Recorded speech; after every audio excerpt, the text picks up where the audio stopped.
Hello, everybody. Welcome on Saturday night. It's Saturday Night Live with Linda from It's a Crime. For those of you who don't know me, thank you so much for joining me tonight.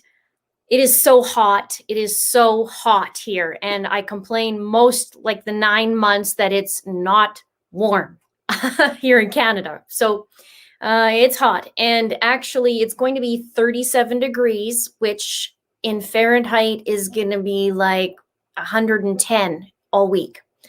So it should be very interesting with my videos. I'm going to be sweating a lot, and just bear with me for the week.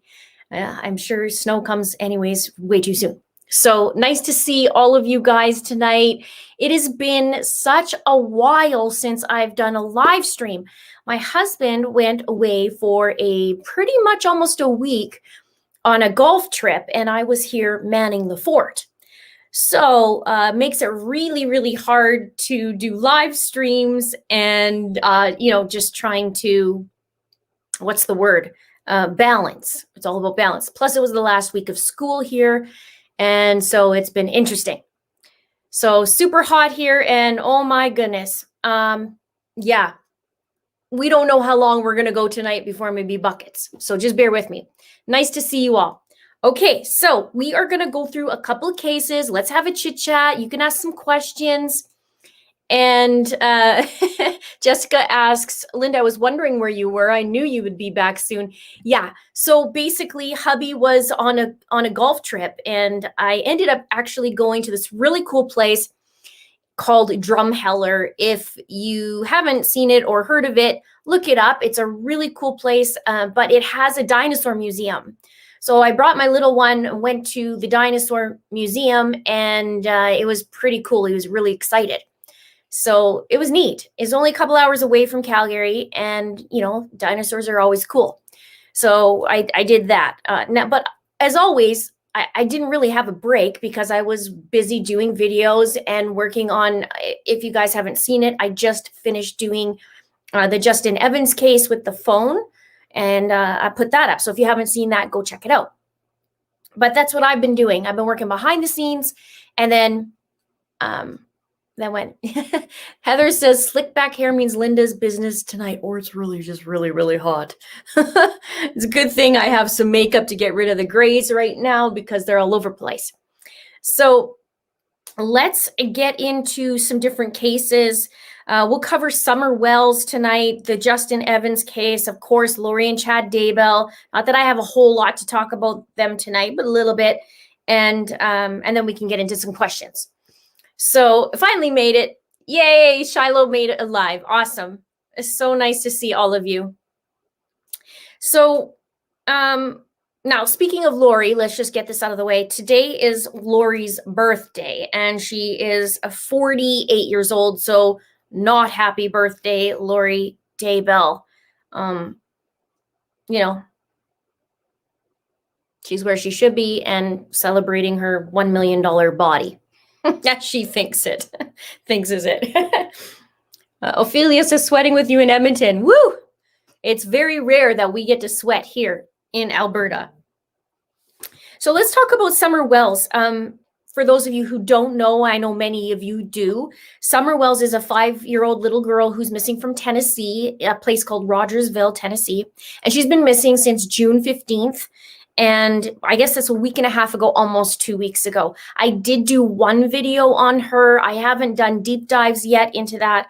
But her father, Don Wells, has been pretty vocal on TV and in the news. And TBI, along with several agencies, are looking for little Summer and investigating. But I saw, as of yesterday, there's 394 tips. And the most recent news, actually, I read there's a little bit of a tip. There's a little bit of I don't want to say a change in the investigation, but I guess you could say that. It said they are looking for, this was updated today at 4:25 p.m. Eastern. Okay, so it says, as we've previously mentioned, this is from TBI Newsroom, we have been working around the clock to identify anyone who may have been in the area around the time 5-year-old Summer Wells disappeared to determine what they may have seen or heard, no matter how insignificant it may have seemed to them at the time. Every detail is important.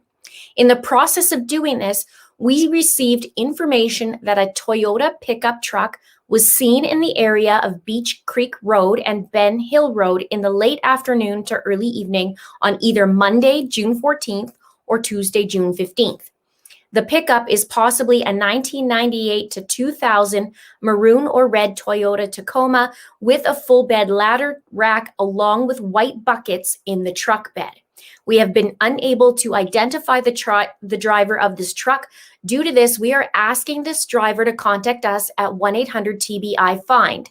We would like to speak with you to confirm this information and ask what you may have heard or seen at the time. If you are the driver of this truck, please contact us.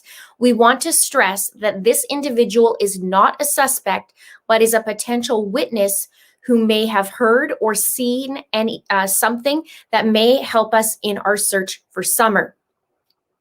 So that's the update as of today. Now let me just find here. Okay. So that's kind of a little turn on the case, I should say, or just, at least they have a lead, maybe a little bit of a lead. White buckets, possibly drywall buckets like Dad does for a living. Good question. That's a specific vehicle. Someone has to know who it is. So there we go. If you are in the Tennessee area or you know somebody who has that description of a truck, contact them, tell them to contact TBI. They want to speak to that person.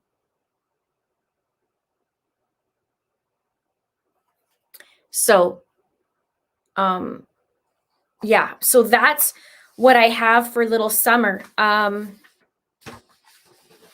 Yeah, 1998 to 2000 maroon or red Toyota Tacoma truck. And it's actually now there's a $50,000 reward. And it says, yeah, TBI received nearly 400 tips. A couple other things that I read. The investigation is shifting.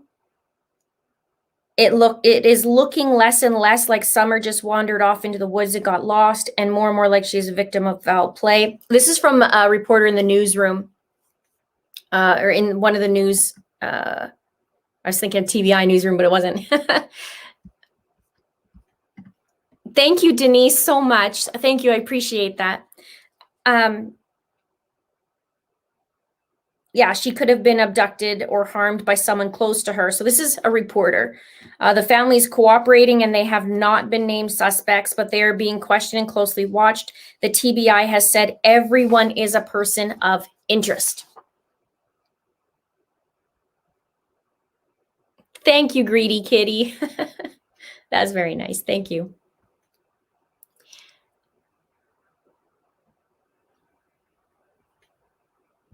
Yay, everybody's joining me. Thanks so much for joining me tonight. It is like a cajillion degrees. I don't have air conditioning in my house. I know it's crazy, but it's only a week that it gets hot pretty much out of the entire year because we have 9 months of snow. So it's just really, really hot. It's crazy. So, okay, so that's Summer Wells. Now, I know there's been a lot of chitter chatter behind the scenes. I don't know what to sift through right now and what not to sift through, but it is obviously very strange for a 5-year-old to be vanished from her home. And she's 3 feet tall, 40 pounds. She's not very big. So, yeah. And yes, I've seen the statement from the grandmother as well. I don't know if I have that up for you guys tonight. Oh, yes, I can read that out to you guys as well. Let me click on that for you.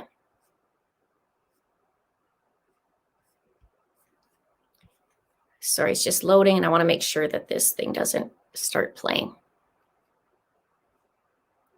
I love you. Okay, hopefully I don't get copyright infringement for that. Okay. So the grandmother spoke out and she says, "Bring my grandbaby home. She's a lovely baby and we're so thankful for everyone looking for her. We yelled and looked for her as much as we could. She's just gone. It's devastating." And Summer's mom said, "I know she would never wander off this hill alone," which we've heard that she's wouldn't just wander in the woods. It's very a remote kind of place, lots of steep hills and trees and her dad said bears, I believe, too. So that's pretty much what I've read on the statements. Let me just shut that down now.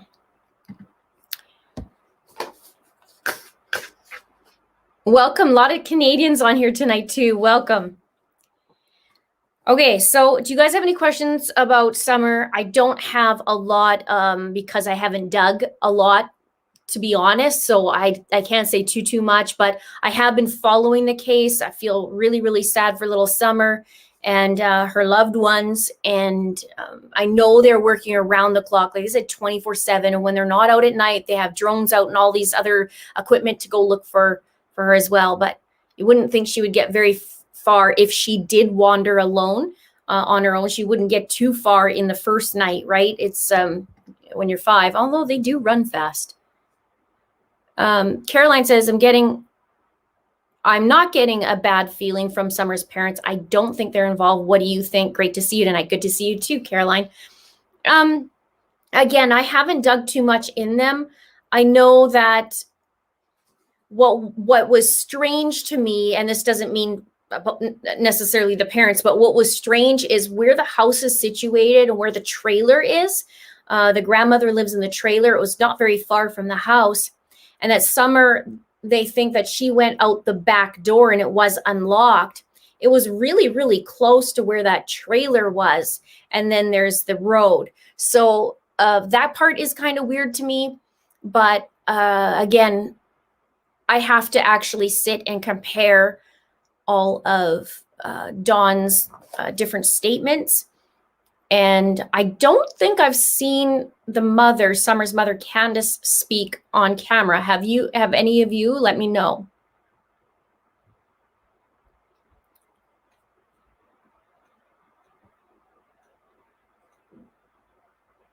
So it's weird. But again, they live in the country, right? And kids get certain leeways as well in the country. I mean, it's just different.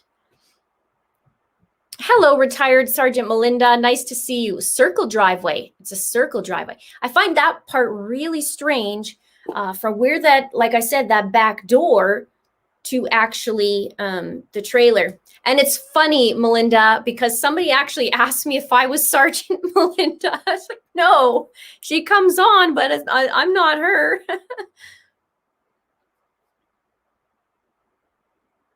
So, oh dear, Tina, I'm going to have to hear about that or read about that.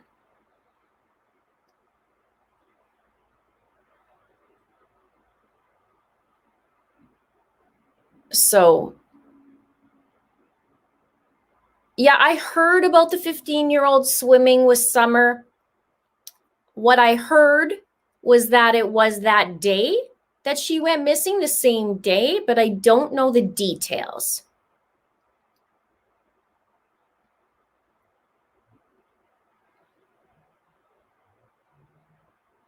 Original story was basement, but original timeline was different too. Now timeline is hours. Okay. So that's, and you know how much I love timelines, right? So I don't know, something weird. Thank you, Debbie. And Marie, thank you so much. I appreciate that. Okay, so you guys have quite a few comments about that.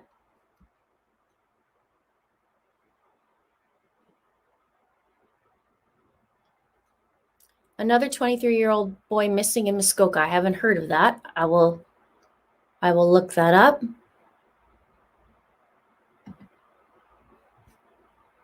And MH, thank you so much. The super sticker. Have you heard anything more about the missing boy in Montezuma? No, Xavier, I have not heard anything. The last I heard, Xavier, his mom moved out of the trailer, and that's the last I've heard. Yeah, I don't know about the theory. I have no idea about the whole going to swim that day. I've heard that they went swimming and a 15-year-old was there, and that's like the chitter chatter I've heard. I have no idea if that did happen, didn't happen, who was there, who wasn't there, and what time it was or what day it was. So just so I can clarify that, just in case anybody misunderstands, I do not know.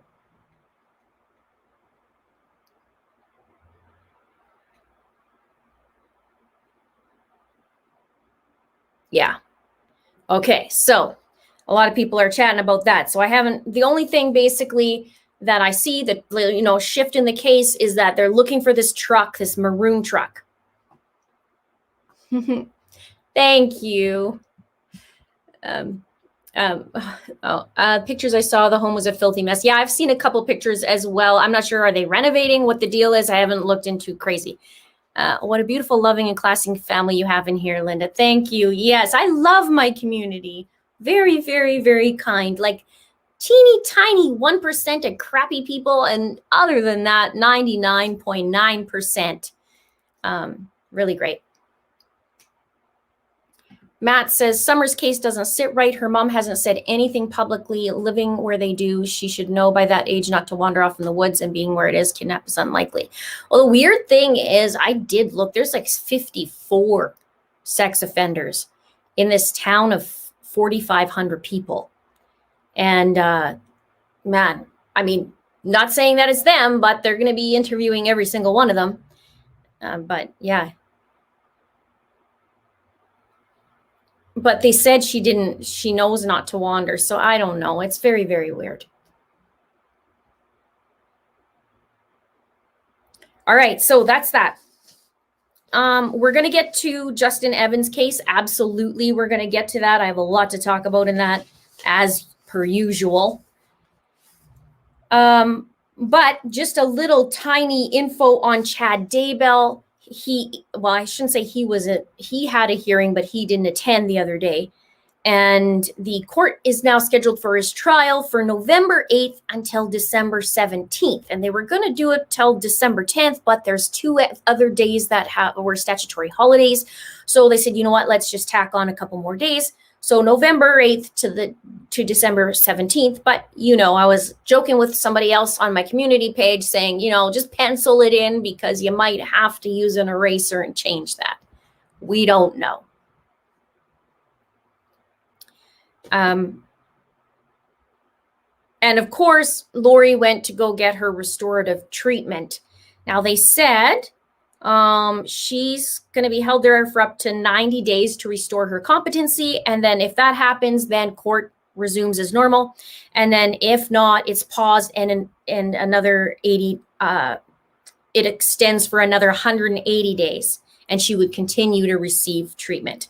Now, I know there's been some weird stuff going between Mark Means and Rob Wood, and he gave a list of demands for while Lori's in treatment, and Rob's calling it absurd. So I'm trying to get a handle or a hold of this document. I didn't see the document, but I've heard the document, and it was on East Idaho News talking about it. And it said on Friday, Dabell's attorney, Mark Means, asked District Judge Stephen Boyce to grant several requests after his client was committed to the Department of Health and Welfare. In a court filing, Means said the requests are necessary because of the fragile mental state of incompetency as a direct result of the historical and systematic mental, emotional, and physical abuse Dabell suffered. And it said, Wood is responding to the motion in court documents filed Wednesday by calling Means' arguments unfounded and legally unauthorized. So it also says, Court records show that on March 2nd, Means asked for a mental competency evaluation, which led to Lori's commitment. In his filing, Means did not include details about the alleged abuse, but raised concerns about conversations he says were held between the director of the IDHW and prosecutors concerning Dabell that did not include him. And Wood says that Means left out an important detail. It was Rob Wood's office who informed Means about the call in the first place. So we're having a little bit of a little battle between each other. This is what Rob Wood says. The state sent an email to defense counsel and the court immediately notifying defense counsel and the court of the single phone call with Department of Health and Welfare. The state did not initiate said communication and immediately brought it to the attention of both the court and defense counsel. The department is an independent agency and therefore equally accessible to defense counsel should he wish. And it just keeps going down the road. Like, Mark Means wants the judge to order IDHW to follow a specific treatment outlined by a court-appointed mental health evaluator. And it just goes on. Like, he wants access to Lori. And basically, yeah, Rob Wood says this is absurd. It says, this is simply another inappropriate attempt by defense counsel to dictate the department how to perform the task that defense counsel request and the court ordered. Defense counsel injecting himself into the daily treatment and work of the defendant by medical and psychiatric treatment providers is highly improper and not allowed under the law. Yeah, we're going to see more of this, I'm pretty sure.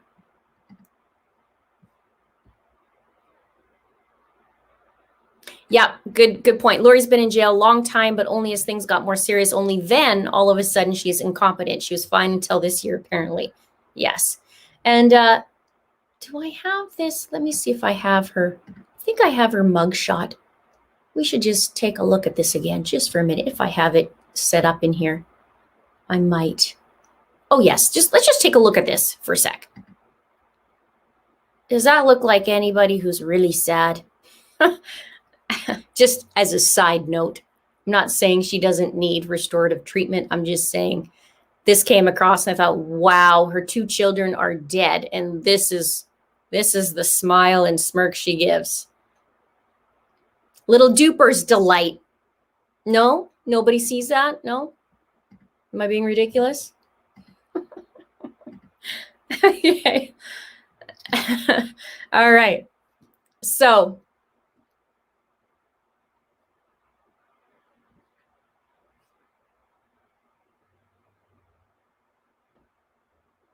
let's get her off the screen. Just because it's her birthday, we don't need to give her any accolades. Okay. Lori is missing Hawaii and her pool parties. Absolutely. So there is the movie. I saw somebody's watching it tonight.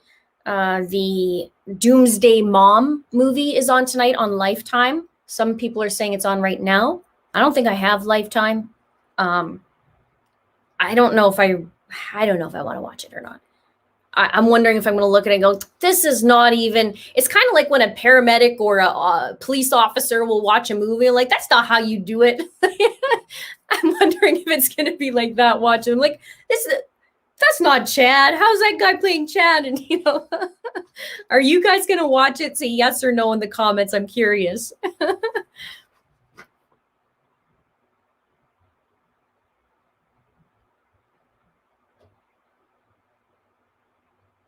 So some people are. Okay. Well, I'll see if I have it on Lifetime. If not, I got to figure out how to watch it. A lot of weird things happen in Canada where we can't watch a lot of things. Like sometimes I can't see some of the Dabell specials and I have to figure that out. So, okay. Are you guys ready to chit chat? And we'll talk about the Justin Evans case, unless you have any other questions about this.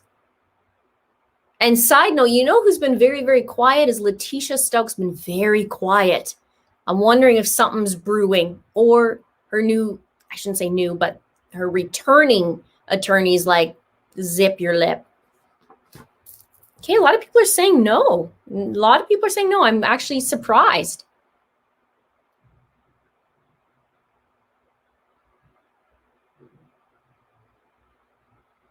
Hell no. Okay, a lot of people are saying no. Yes, I have a little bit of a tan. I've been sitting outside and I have flowers that I have to water. My first year of my first year in a lot of years. I used to do it lots, but I had a little fun to the yard. Okay, so let's talk about Justin Evans. Lots of questions, lots of comments on this. And here's the thing, okay? One thing I want to clear up. It has not been determined officially. Well, people are saying the case is closed. The case is not closed. Toxicology hasn't even come back. So nothing has been secured in anything. This case is a giant jumble. A giant jumble. Mimi says we all may be too competent to watch it. I'll watch it if I can get a hand on it, or if I can get a hold of it. So here's the thing. Let's talk about Justin. I'm going to do a tiny bit of the timeline, okay? So tiny. December 14th, he gets reported missing. And no one sees him or talks to him outside of the McKinney household where he lived since Wednesday, December 9th, when he left his job to go home and got home at about 8:17 a.m., according to his location finder on his phone. Okay? Since that day, Wednesday, December 9th, his phone has not moved until the rest of the week, until the point where it shuts off the location on Sunday morning, December 13th. So the roommates were saying that Justin was sleeping a lot all week. They didn't see him Friday. They didn't see him Saturday. They didn't see him Sunday. They didn't see him Monday. But his phone, as I proved in the last video, please watch it.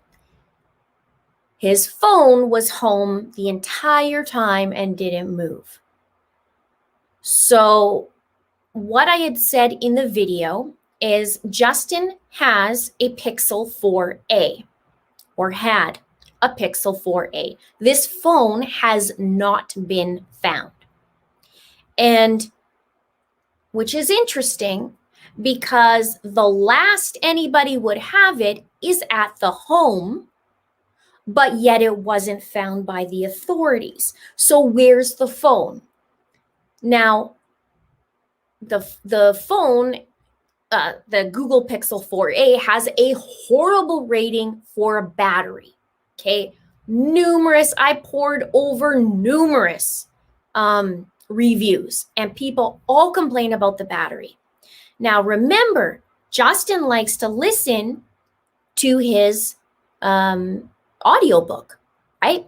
He listened to Aragon. So if you're using that, which he loved listening to it, you're doing that and maybe lightly using the phone, because there's a text that went out on Saturday from the trailer that I don't believe is Justin's. And also he had phone calls coming in, according to Bud and Kiera. He had phone calls coming in and texts coming in. So the phone typically dies within 9 hours, under 9 hours. If you're doing gaming and things like that, it's less.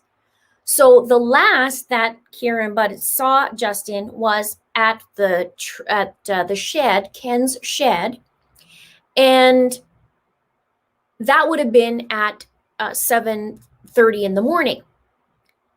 So 7 o'clock in the morning, 7 o'clock in the morning. And Glenna, who doesn't quite remember, but thinks she saw him at 8:30, but Bud had said, no, remember it was at 8:30, Glenna or Mom.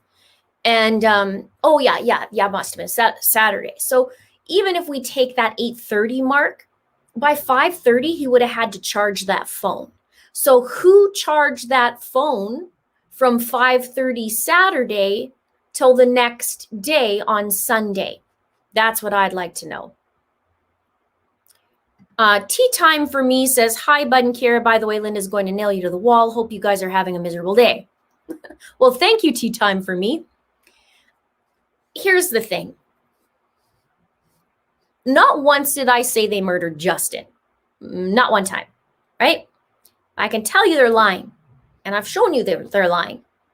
And little info snack, I got a message from Kira directly after how many months I've been covering this case. And she asked me to take her videos down.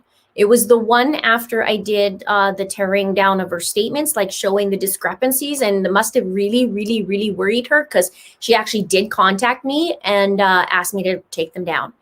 And I had offered, so all 1,838 people in here, I had offered to talk to her off camera, no live stream, no video, just one-on-one, clear the air, be transparent, as she says. I even offered Bud to contact me. Let's just chit chat.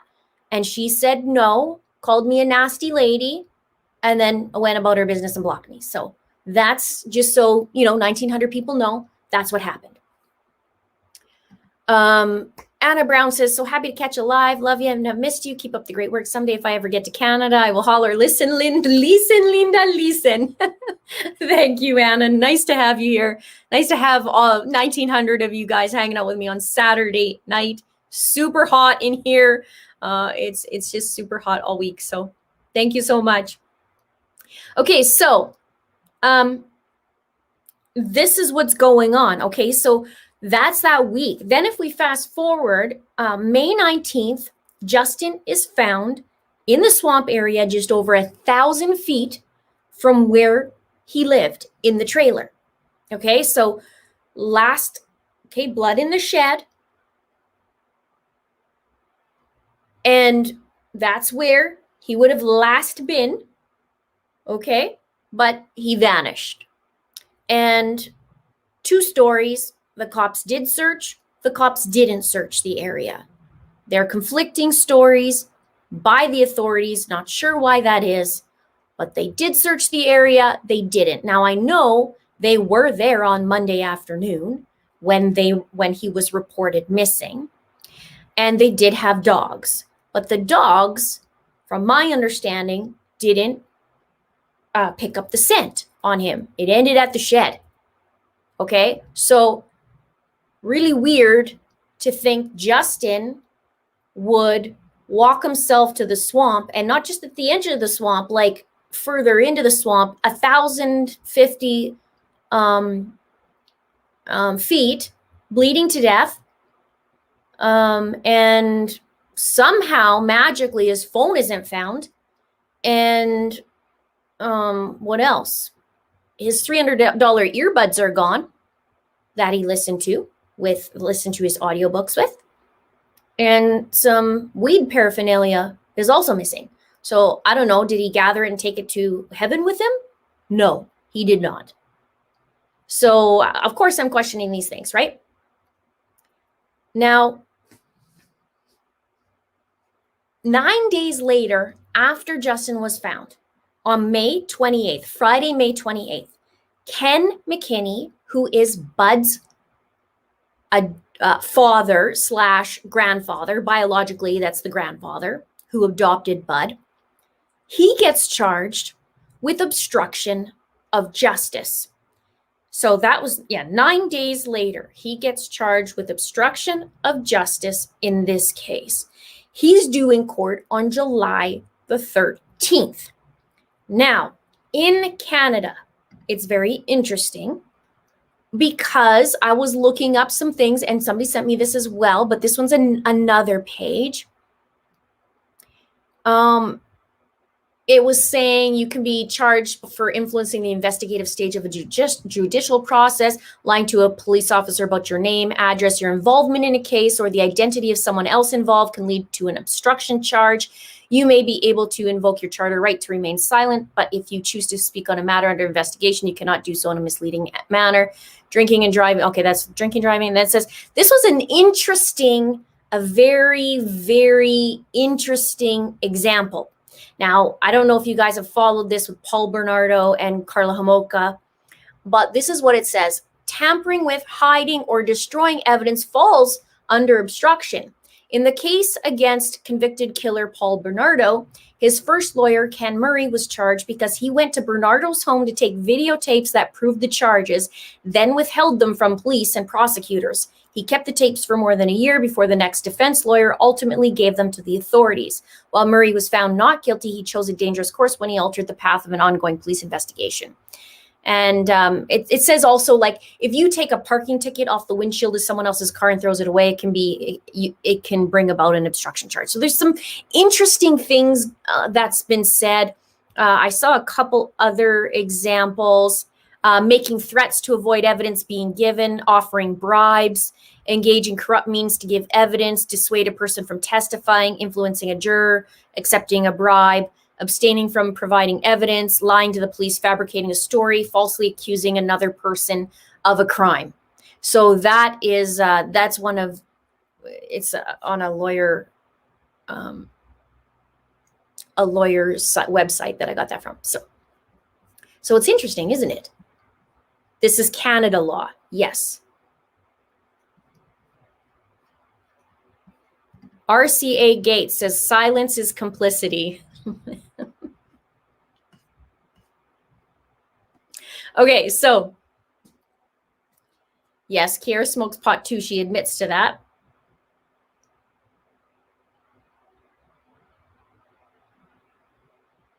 So, it's very interesting. And tell me what you guys think in the comments below if you're watching after this live stream, but also just tell me in the chat what you think about the charge obstruction of justice in this case that Ken got charged with, because we have about 2 weeks, almost 3 weeks before he goes in front of a judge. This is very interesting. Trauma in True Crime says, thank you for your great work and persistence from longtime sub. Thank you so much. Thank you. Yeah, I'm just, it's so fascinating to see what you guys think. Angela, how are you? I look into 15-year-old that he said he was in a relationship with Summer's mom. He was at the lake and Summer's mom was giving him alcohol, drowning. Why did he leave? Why did she leave her 3 sons at home? Interesting. I'm going to take a look at that. A relationship with Summer's mom? What? Okay, thank you for your comment. I'm going to take a little peek and go down the rabbit hole. Sure, it's going to be not so fun. Okay.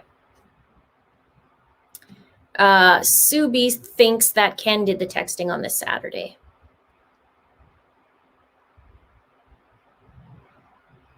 Nash says Lucas could have charged his phone. I also have to wonder if Lucas had his phone. Well, if Lucas had his phone, then Lucas was in the trailer because the location of his phone was at the trailer the entire time. And it's by longitude and latitude.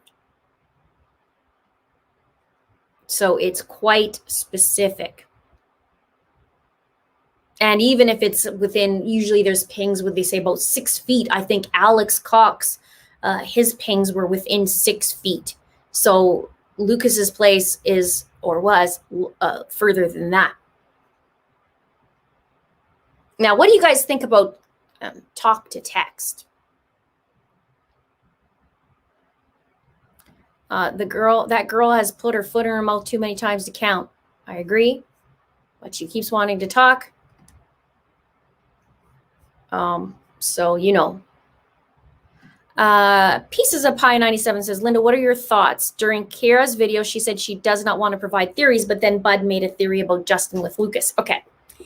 So when Kira talked about the that she doesn't want to provide theories because she's not comfortable, Justin wasn't found.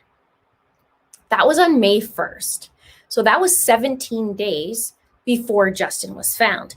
Then Justin was found, and the investigators said that it's on, which is surprises me now. You guys tell me if you agree or not agree. It surprises me that the OPP, the detective, went to the media and stated it's probably not a murder when the toxicology wasn't even back yet. I find that fascinating.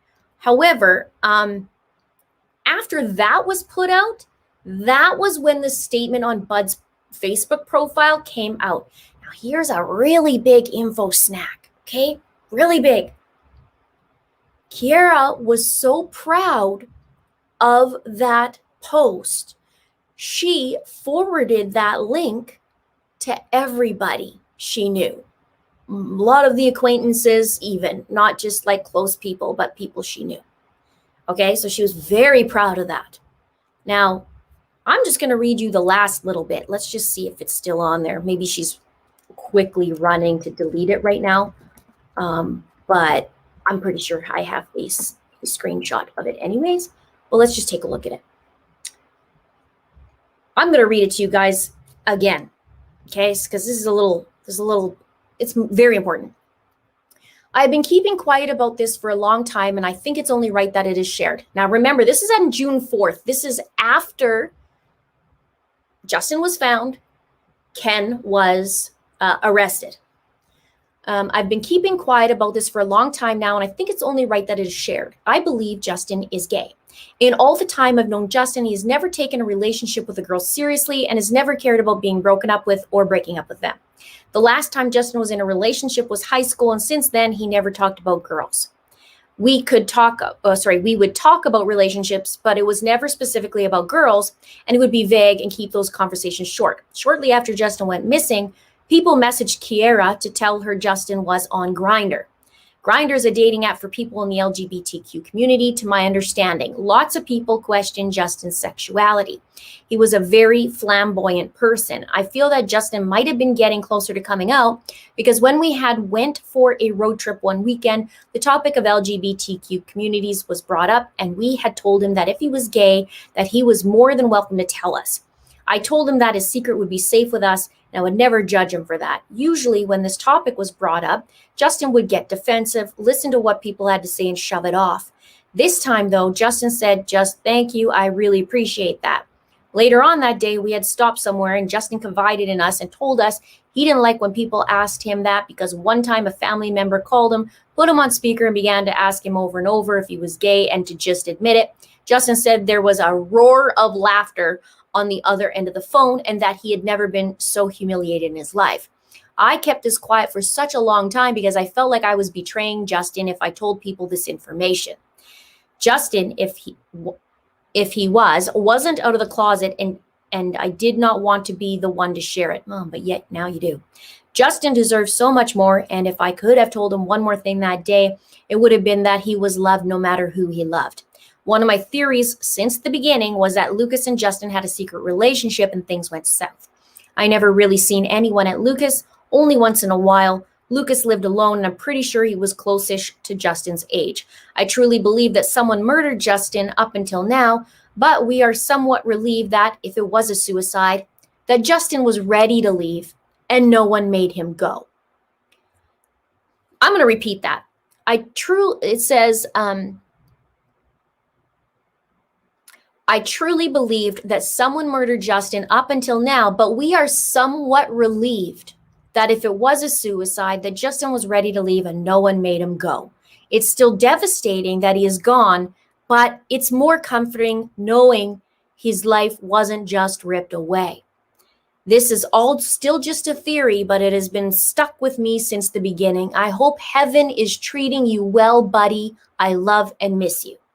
Okay, now you guys can lose it in the comments.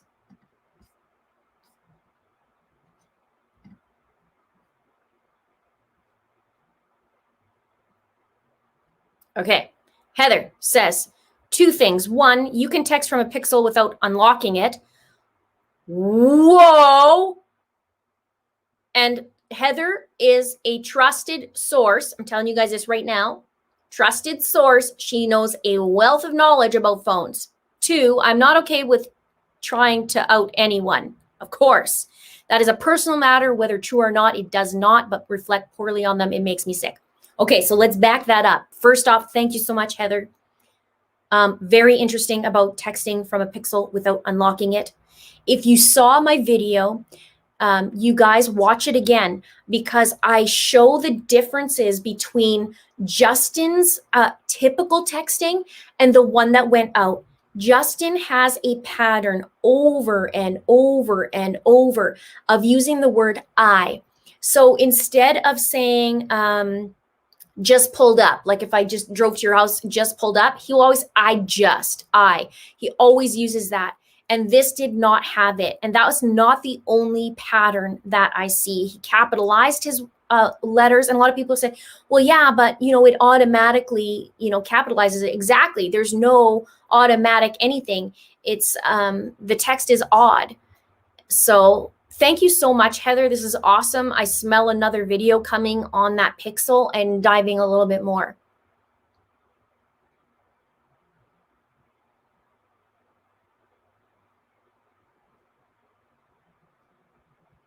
So yeah, the only person who talks about Grindr is Kiera. Well, but she speaks for Bud. And this is a true story. I started thinking, I had to find out for myself, because a week or two ago, I'm starting to go, holy crap, maybe we should do a welfare check on Bud. Because Bud's not talking. Nobody's seeing Bud. Kiera's speaking for Bud.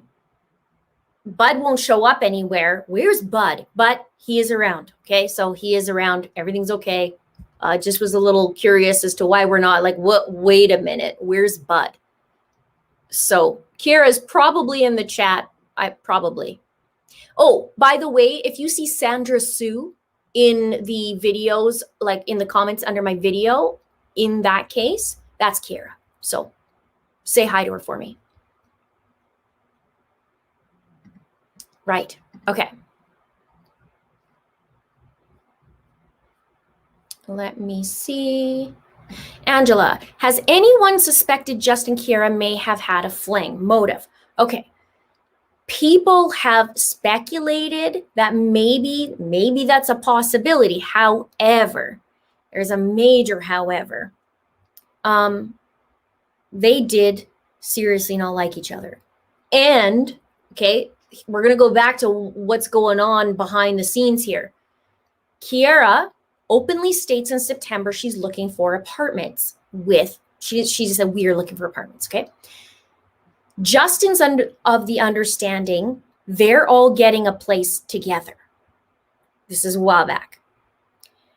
Now, they want Justin to co-sign an apartment for them or with them. Justin says no. Because they don't have good credit, okay? Now, they're going to look, meaning Kiera's going to look at apartments. Justin's not invited. Like, why am I not invited? If I'm moving somewhere, why am I not invited? And Kiera does not want Kristen, Justin's sister, to come visit to the house to see Justin. That's nope, can't do it. Kiera's openly stated she hated Justin because he's associated, connected with Kristen. Kristen and Bud used to date for many years, okay? So now we get heated, right? We have somebody, and think about this. Kiera does not like Justin. He's in the way, right? He's in the way. She doesn't like him. She doesn't want him around Bud. It's annoying. She even said, I dreaded the day he had to be in my wedding party. Does not like him, okay? The only one we hear out of the whole park, not like Justin, is Kiera. Lucas liked Justin. Justin liked Lucas. They were neighbors. They weren't best buds. They were neighbors. And he lived there all of not even 6 months, I believe it was, since summertime. So it was like not even 6 months. They'd have a couple bonfires, okay? So now we got a real problem because now it's amping up. They don't like each other. She wants him to sign. He won't sign. Huh. Wonder what that's all about. Right? And I mean, think of it from Justin's side. He lives with his best buddy, which he did before Kiera moved in, right? Goes to work with him, knew him since 5 years old. In walks Kiera. And she had been dating Bud for quite a few years. They've been together for a couple years. But now she moves in, and now it's a different sort of dynamic, right? Like, he can't do anything right. I know one example for sure that she just nitpicks. So, of course, we have a problem. Now, some people think I'm a bully, okay? If Kiera was 50 years old, like Barry, I'm going to do the same thing. I'm not picking on Kiera because she's Kiera. I'm picking on her because I'm looking at her statements and it doesn't line up. You're lying. Why are you lying? Doesn't make her a murderer. But she knows something about this case that we don't. She knows. And she knows I know that she knows. if you get what I mean. Kiera, you know I know. So these are the things that come. So now that I look at the phone, because the phone is like, well, where's the phone? I mean, if he's out in the shed listening to his audiobook, where's the phone? Okay, well, he was found in the swamp. Maybe the phone was with him in the swamp. Nope. Well, where the heck's the phone? And you guys got to tell me this, okay? I want to hear what you guys think. Okay. Why get rid of the phone? What's the phone going to have to get rid of it? And go.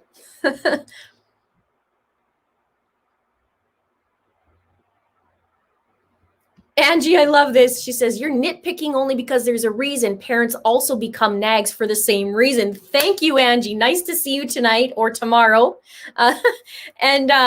Exactly that. It's not my fault. This is leading back to the home. We haven't left the house yet. Every time I try, let me tell you, when I did the last video of Kiera, I was like, oh, I didn't want to look at the statements anymore. There's so much crap to fling. It's like, oh, come on. When am I done? Finally, I get to do the phone video, right? It's just terrible. So, and she's making it worse. She just keeps coming and coming and coming and then saying, right? So, okay. Princess says texts because there's evidence on the phone. Okay. The phone most likely shows Kiera talking to Justin, maybe a suspicious exchange. Pictures. Where to find his body, it says. Ooh, that's a very good one. Where did that go? This is very interesting because that phone stayed in that house, but then maybe it moved, but it was shut off, but then maybe either pictures or search history. It has something that can't be deleted, or maybe a Grindr app that needed to be installed. Something nasty said to Kiera in a text to Justin, and that has been known to have been said before.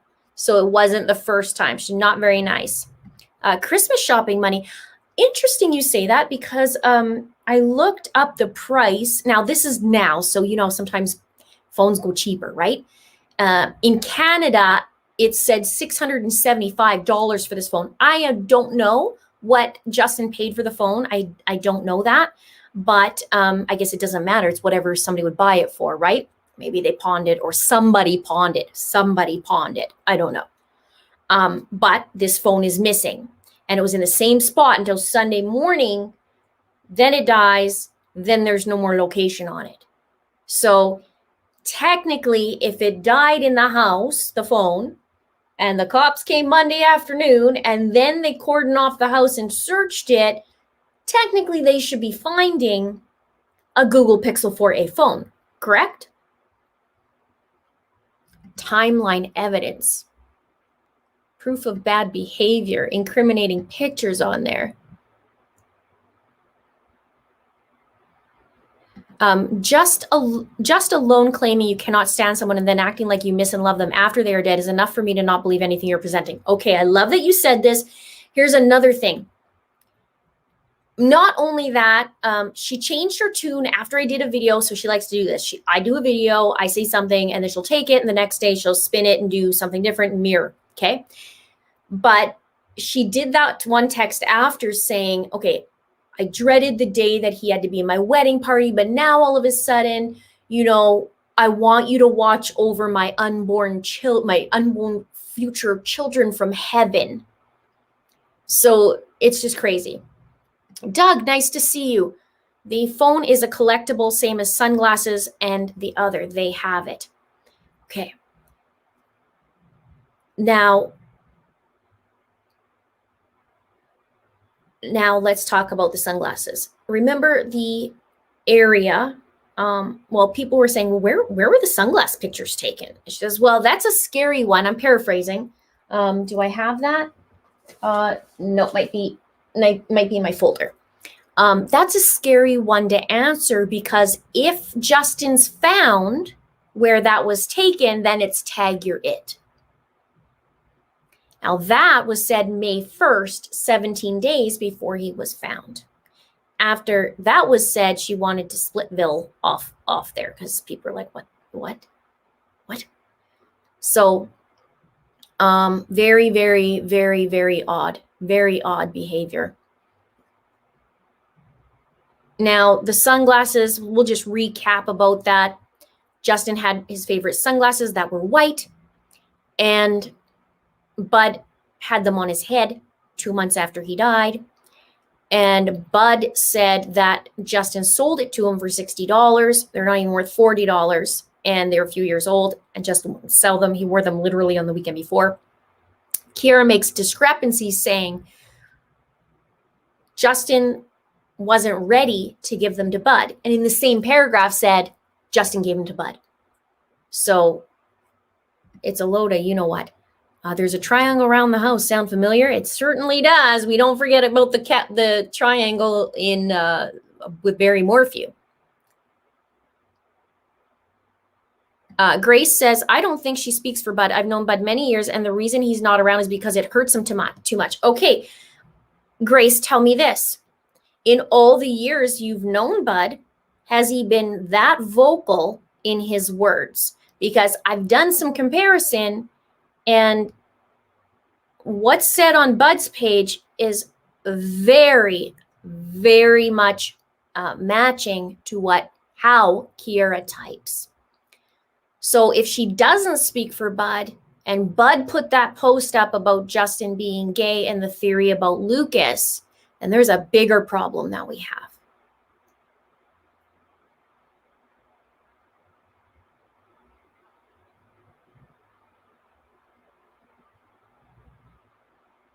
But maybe Bud should tell Kiera not to speak for him because she does speak for him several times.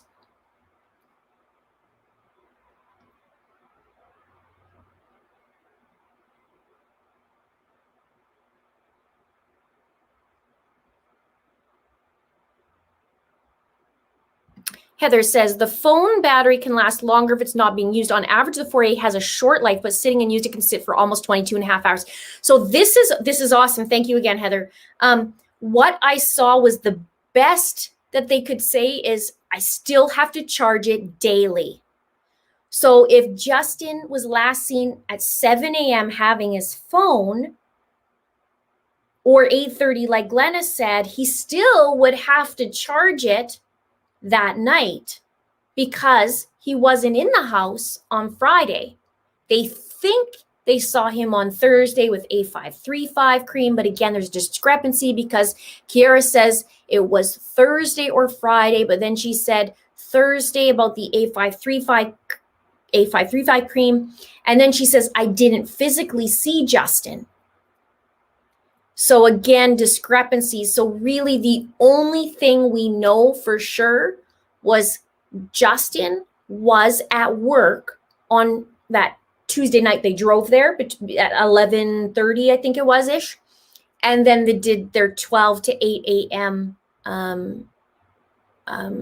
Shift. That's what we know. And after that, no one else has talked to him or seen him since the Wednesday. Got a problem, right?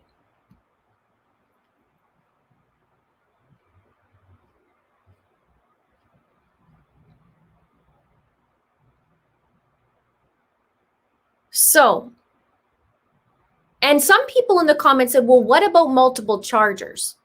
Well, I only understood he had one. And I don't think, and I'm in the process of confirming this, I don't think that shed had a outlet, but I'm not sure about that yet.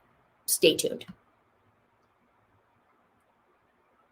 Yes, Natasha, 100%. Nice to see you again. I don't believe Justin Evans ever committed suicide. It makes no sense whether he's gay or not. Well, that's the thing, right? If he did, okay, let's put it out there. If he did, which we don't believe he did, but if he did, why would someone put themselves in such a position to move him? Why, if someone committed suicide, why would you put yourself, whoever it was, why would you put yourself in that position that you could go to jail?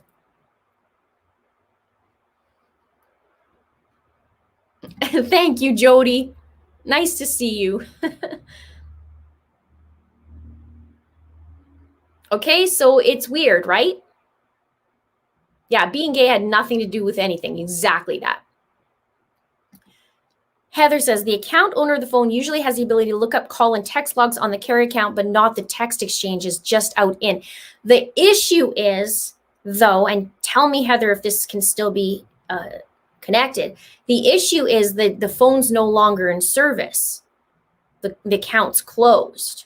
So I don't know if they can still do that. Maybe you can let me know if they can.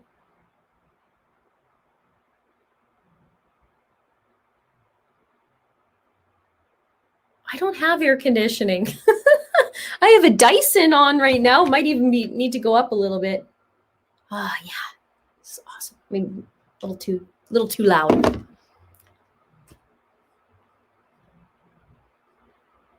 Okay, move him, lie about the situation, change stories, cry about being harassed for being called out, and the list goes on. So there's so many lies. I don't understand. Why lie? If somebody committed suicide, oh my God, why is anybody lying? Not an issue for 90 days, but it's been 6 months now. Yeah, 6.5 months. We won't stop. Love you lots too, Shelby. Nice to see you.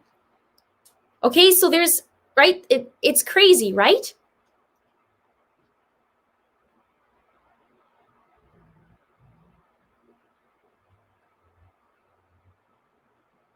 Hello, Robert from the UK. Thank you so much. Thanks for hanging out. We're just, 2,260 people hanging out tonight, having fun, chit-chatting. It's interesting.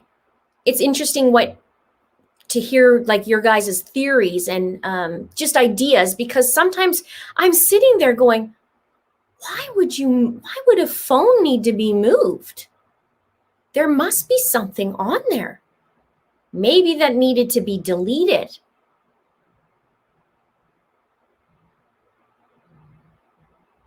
And yes, Jenlo says his sister would absolutely have known if he was going through his own issues regarding his sexuality. I agree. They're very close. Not only that, their family has members in the LGBTQ community, and that BS about there was a roar of laughter, I don't think so.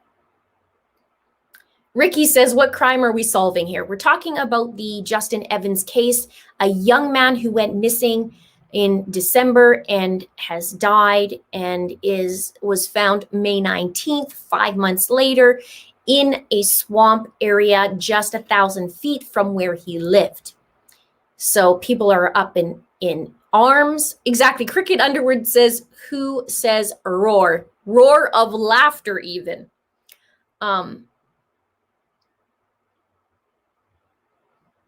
Fear No Evil says, I don't understand how the cops are going to the direction they are with this. This has to be a physical forensics in that shed and digital forensics as well that at least give them enough to make arrests.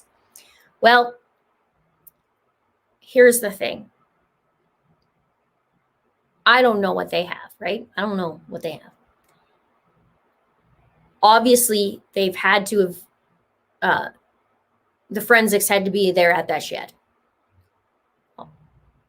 So I don't know if they're still waiting for stuff. Matt Watson, who's the lead detective, was saying he was waiting on some stuff. This would be a couple months ago. He was waiting on a few things. And then that was before Justin was found. I don't know if that's still come back or that's still waiting, sorry. And I'm not sure about toxicology yet. They're still waiting on toxicology. So it's just very, very, very, very strange.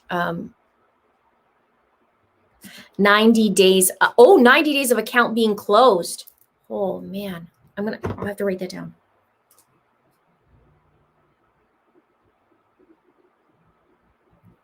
Wonder how many days it's been.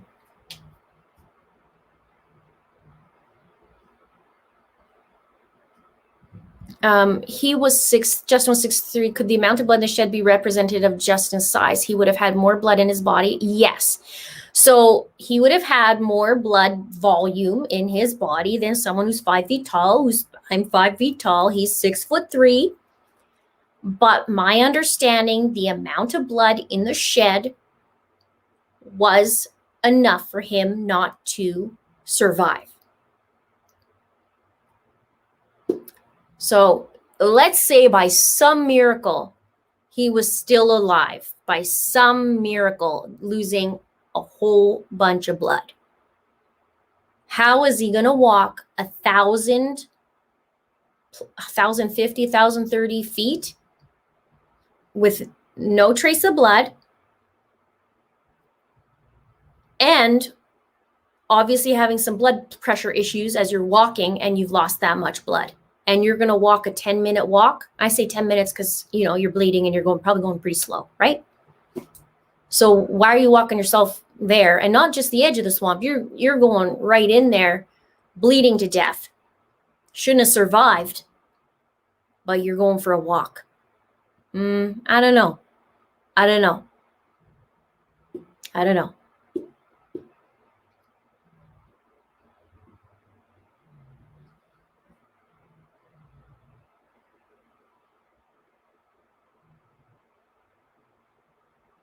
What does the medical husband think? He says, because I've asked him, I said, listen, what's the possibility? And he said, it'd be a freaking miracle to walk yourself to go do that. And let's back the truck up, okay? Let's say, well, we know Justin died. And we know he died in the shed. Okay, I can't even entertain the fact that he's not dead and he walked his ass over there. You know what I mean? Okay. So let's back the truck up because we're at home. Phone's at home. Justin's at home in the shed. Somebody moved him. Okay, let's just pretend.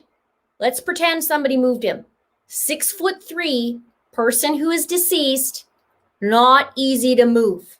So now, Rachel, to answer your question, talking to Medical Hubby again, 18 years, I don't know, 17 years now, 18 years maybe close, being in that. He's seen many, many, many, many people die.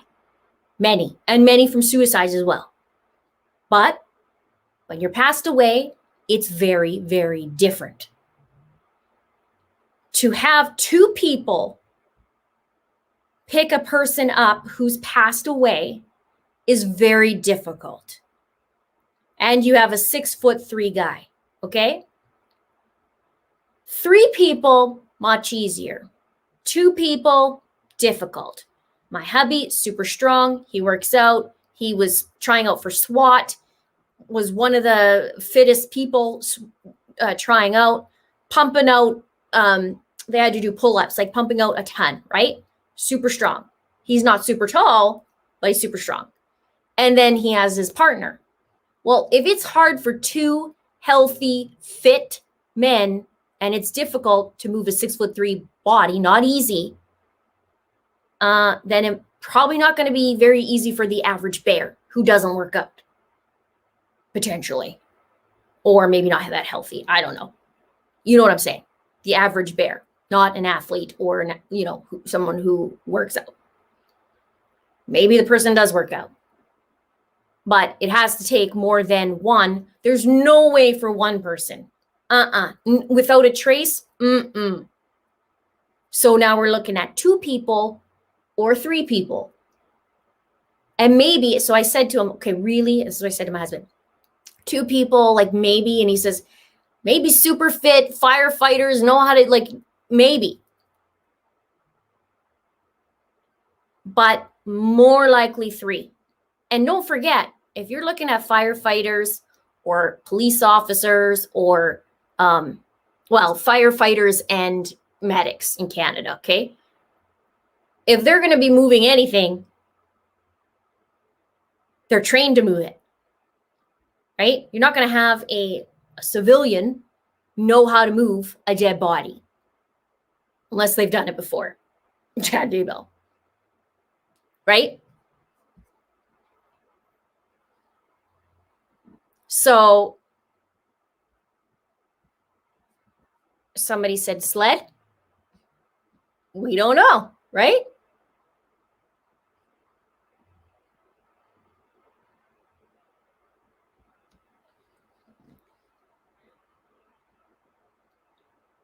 So, right, we got to think about these things. So now you have a person trying to hide the fact that somebody died. Let me rephrase that. We have somebody hiding the fact that Justin died. Well, if it was truly suicide, wouldn't you be like, oh my God, my buddy died. This is horrific. You know what happens instead? Pictures were taken.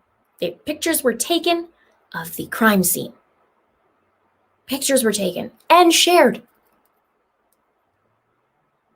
First, they said Bud did it. Then Kiara says, no, I did it. Who did it?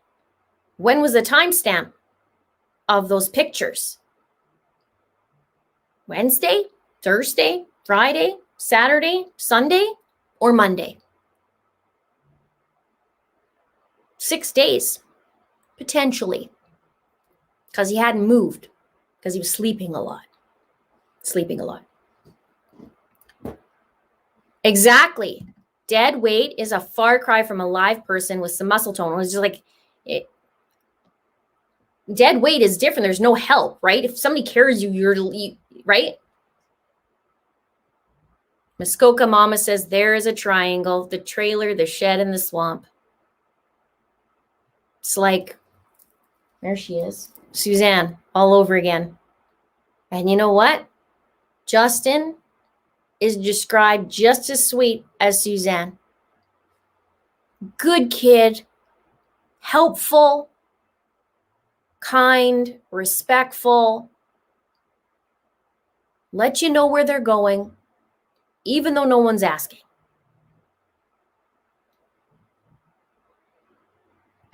Jamie says the only way Justin would have gone in that swamp that far after being injured would be because he was in fear for his life and he was trying to get away. Very good point. But you'd have to be, very good point.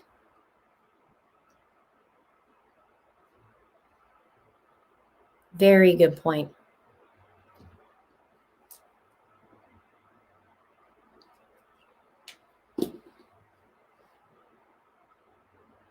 So it's just very strange.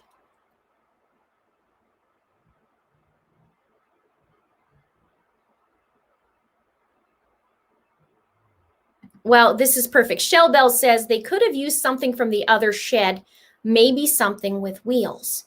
Here's what's so interesting. A couple months ago, right after the polygraph test that Kiera claims she took, and she said she allegedly passed, even though she had a discrepancy, said, well, wait, the lady didn't tell me I passed, but I did pass, so there's that.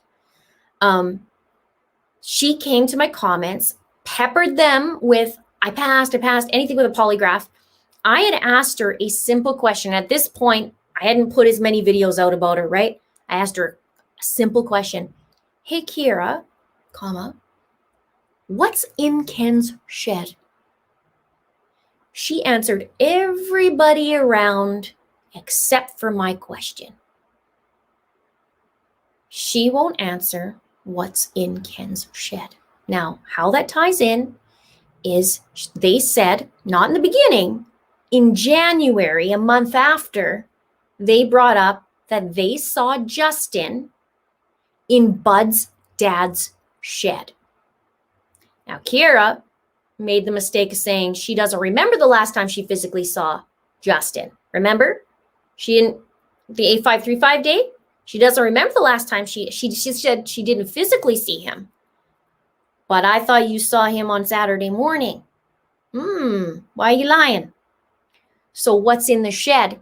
Now, it's my belief at this point, and this is just my opinion, I think something's missing from that shed. I think something is missing from Ken's shed. You remember, and I have a video on this, I got to write this down because you remember in the CW case, I say CW, you know? Remember that case where he was in the house, the authorities were there, and he was kind of spoon feeding some things to them? Like, oh, look, I found Shanann's phone. Oh.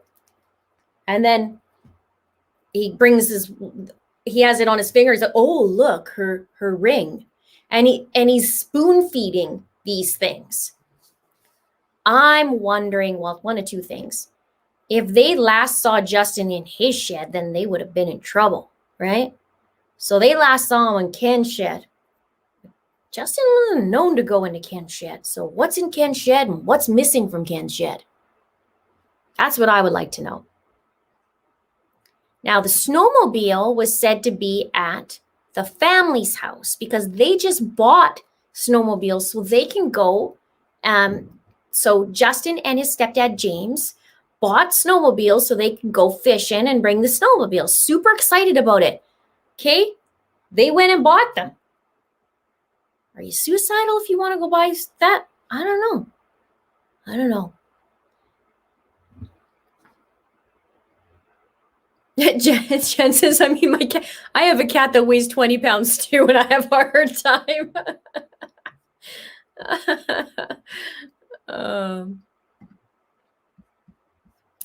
Angela says, in this case and Natalie Jones' case, there's strong evidence of the police not doing their jobs. What recourse do parents have when a PD clearly does not do their jobs? Who polices the police? So I just watched a very interesting YouTube video on the Fifth Estate here in Canada, and they were investigating a young kid. I think he was 18, and he was in an ATV accident with his buddy, and he died. The boy's name is Jake that passed away. Now, the boy's father is a police officer. But this happened in Ontario, so OPP. Now, what was interesting about this case is because Jake couldn't speak for himself and he died. The question was, who was driving? Was it the buddy or was it Jake? And the buddy says Jake was driving, but it just so happened to be a witness who saw them on the beach prior to this accident happening. And what happened, they figure, is they were on the ATV and the guy in front ducked and there was a guardrail and they hit it and Jake got it and he passed away. So there was a witness, though, on the beach that said, I know who was sitting on the back. It was the guy with the tattoos. And I remember that because I was thinking how cool the tattoos were. Well, it turns out that Jake is the one with the tattoos. So he wasn't driving.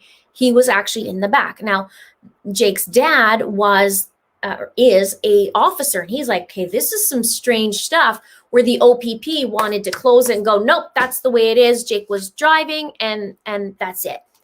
And the dad is like, no, there's some weird things to this. There's some really weird things to this. So they investigated this case 4 times. They went to the length of actually doing recreations with dummies and over and over and how it would hit, if the one person ducked and this and that, and however that worked. So it ended up being that I didn't see the final. So he said it was June that they would find out. I don't think it was this year that this was, I think it was on 2019. So there's probably a ruling. But those 4 officers that were involved in the investigation got in a whole lot of caca because of not doing what they were supposed to do and investigate this thoroughly.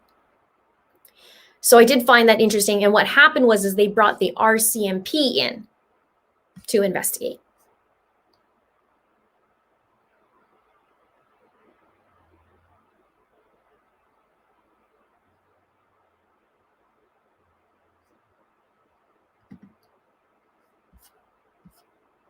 Adopt all the kitties says maybe Bear lent them the bobcat. Well, I guess the Canadian version of no, we have bobcats here, but the Canadian version, I guess, of the winter version would be a sled. I don't know. It's really bothering me. So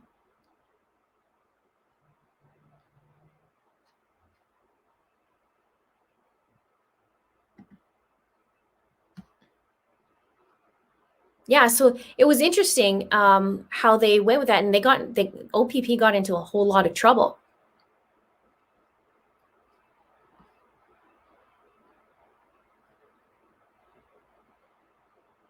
This is what I would love to know. When did the truck go into the garage for repairs? I would love to know that. Nobody seems to know that answer yet. But it said that it went shortly before Justin went missing. So I would love to know if it just so happened to be, I don't know, the Wednesday. Because here's the thing. Justin and Bud went to work together. So if Bud's truck was in the shop, who drove Justin to work? Bud? And if that's the case, what did they drive? Kiara's car? Or did they drive Glenna and Ken's vehicle to work?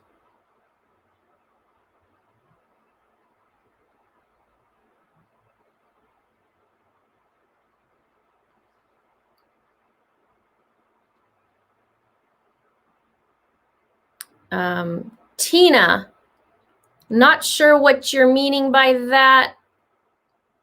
And I know you've been a long time viewer, so not too sure what you mean by that. So if you have a question, just ask, but put caps so that I can see it. Because when I get my little talking rant, I don't look at the comments. So 2,355 people in here, the chat goes by pretty quick. From Maple Ridge. Nice. Thanks, Lynn, for stopping by here. 35. Yeah, it's hot. BC is usually hot. Not really Alberta, but it is hot here. How far away was work from the trailer? 15 to 20 minutes. Yes, Chippy Hick. Hello from Calgary. Late to the live. It is hot, but don't complain too much because of the bitterly cold winters and the long ones. 9 months.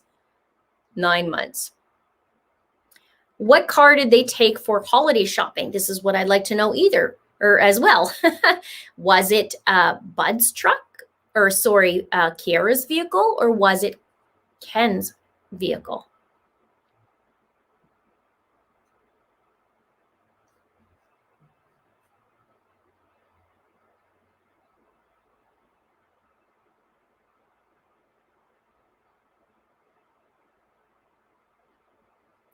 Not suicide. Since when does a body remove themselves from said location unless you're a zombie? Foul play, in my opinion.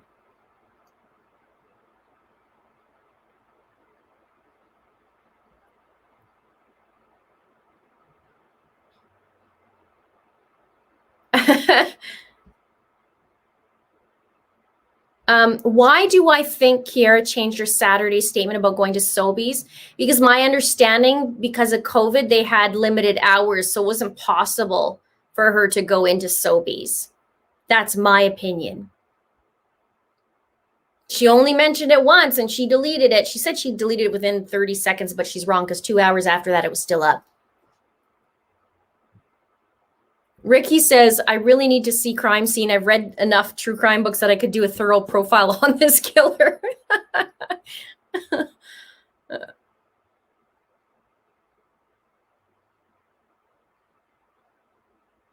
Nikki says, would you be willing to do more videos on Alexis Sharkey case? I feel like her case has gone silent. Yeah, we've been waiting on more information on that. Occasionally I go look and I check to see if anybody's been arrested or anything like that, but I haven't seen much of anything. So weird because it was so, in your face and then it just went silent. I agree, but I do have a list of all the cases that I've covered, and I do go look for updates like Heidi Broussard. That case with Megan Fieramusca got moved again. She was supposed to be in court again and moved to August. It's crazy because now that's been over a year and a half.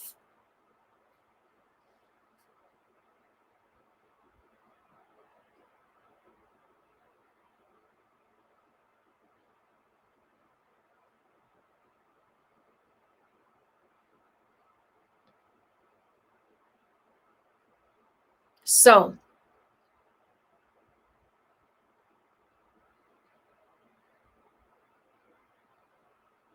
yeah, so I'm hearing people are very upset about her statement and victim blaming. It's not the first time. I truly believe Kiera has an issue with Justin always doing the right thing. She stated that he always did the right thing. And because he's such a great guy, I have to point out the fact that he smokes pot. It's just very strange. But again, I got to do that other video that I want to do. I just make a little note to myself.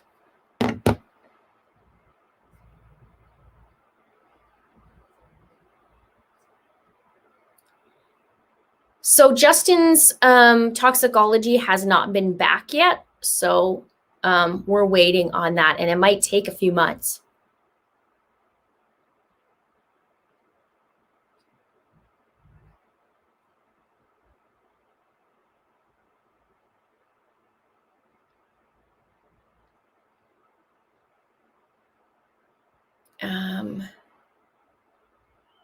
Yeah, Gannon Stout case is still now set for September. Letitia Stout is being quiet, which is weird. We know something's going to come up, maybe perhaps another letter to the judge.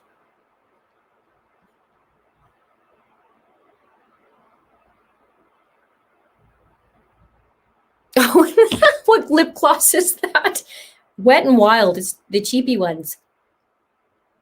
They're good though. I don't like the sticky gloss. It's gross. Yes, weed is legal in Ontario.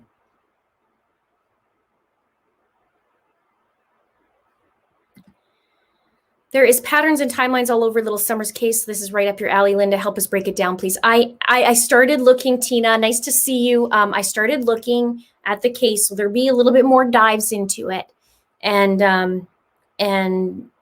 it's been tough. I was saying in the beginning of tonight, my hubby went on a golf trip last week, and he was gone for pretty much a week, and then he had to work his shifts. So I was holding down the fort, and I've been doing a little bit of everything. So I still had some videos out, but I'm a little behind. So, little by little.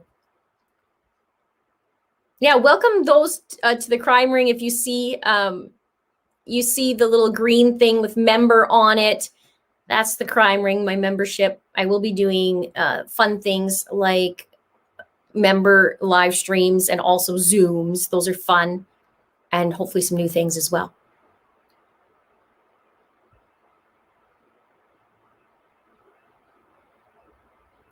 Ooh, no. Oops, sorry. Where did I find that? When Justin's body was found in autopsy, would they still have been able to identify the stomach contents? I don't think so after 5 months, but I'm not an expert in that area.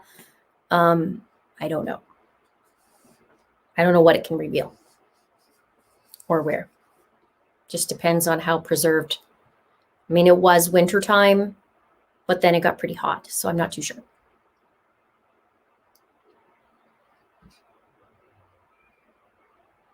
I need scuba gear for a dive into poor summer. Yeah. There was another girl that I read went missing, but she was found. So she went missing last night, but they found her. That was in Iowa, I think. Somebody said that there's a 23-year-old. Let's look this up, you guys. Another person missing in Muskoka. Oh, they've been found. Okay, found. So anybody's asking this, a 23-year-old missing since June 23rd has been found safe. So just clear the air on that. Haley says, I think Ken's obstruction charge could be where he lied about going on a shopping trip. Maybe he stayed back, moved body, and tried to use trip as an alibi. Why else would he lie about going? I don't know. It's a good question. In 2 weeks, we're going to find out what he's been charged exactly for. That's what I was thinking and guessing. But we don't know the whole thing. But I was guessing that maybe it was about going on the shopping trip. So I'm not sure why he would lie about that. However, if we think about that, he'd be the only one home, so to speak, other than Glenna. But Glenna's, she's on oxygen and all these kinds of things. So the family, let's say there's some anger issues in that household. There's physical abuse between Bud and Ken. I don't know. There's anger issues with Kiara. So there's 3 people in that household with anger issues of some degree. Well, thank you. Thank you so much. It's the sweat. The glow is the sweat. Somebody still wants to know the color. Oh my gosh, you're gonna make. Oh, it says Taurus on it. Taurus. But I have another color underneath it. So there's that. It's called Taurus.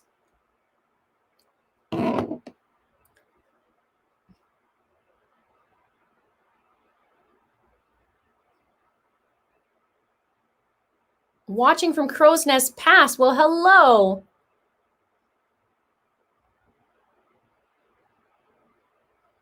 Three angry people is not a good mix. You are right.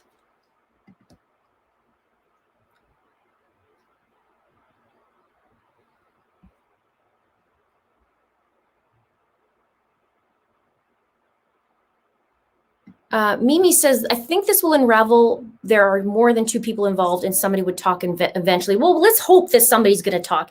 And if you guys know something, okay, if you're watching and you do have information, but you're freaking out, because let me tell you, out of all of the cases that I've done, it's crazy amount of people that are afraid. And so if you're, why are people afraid if it's a suicide? Right? So contact Crime Stoppers. It's anonymous. You don't have to have your information. It's totally anonymous. Plug in what you know. Send it. Even if it's teeny tiny, maybe it's something that was said to you or by somebody in that household. Maybe it's a message, maybe it's whatever you know. Maybe you saw a person, you have that information. Now that you think of it, you're like, holy crap, I know more. Then contact Crime Stoppers. Do it anonymously if you're freaked out. It could be the difference between justice for Justin and not. So don't be afraid that way.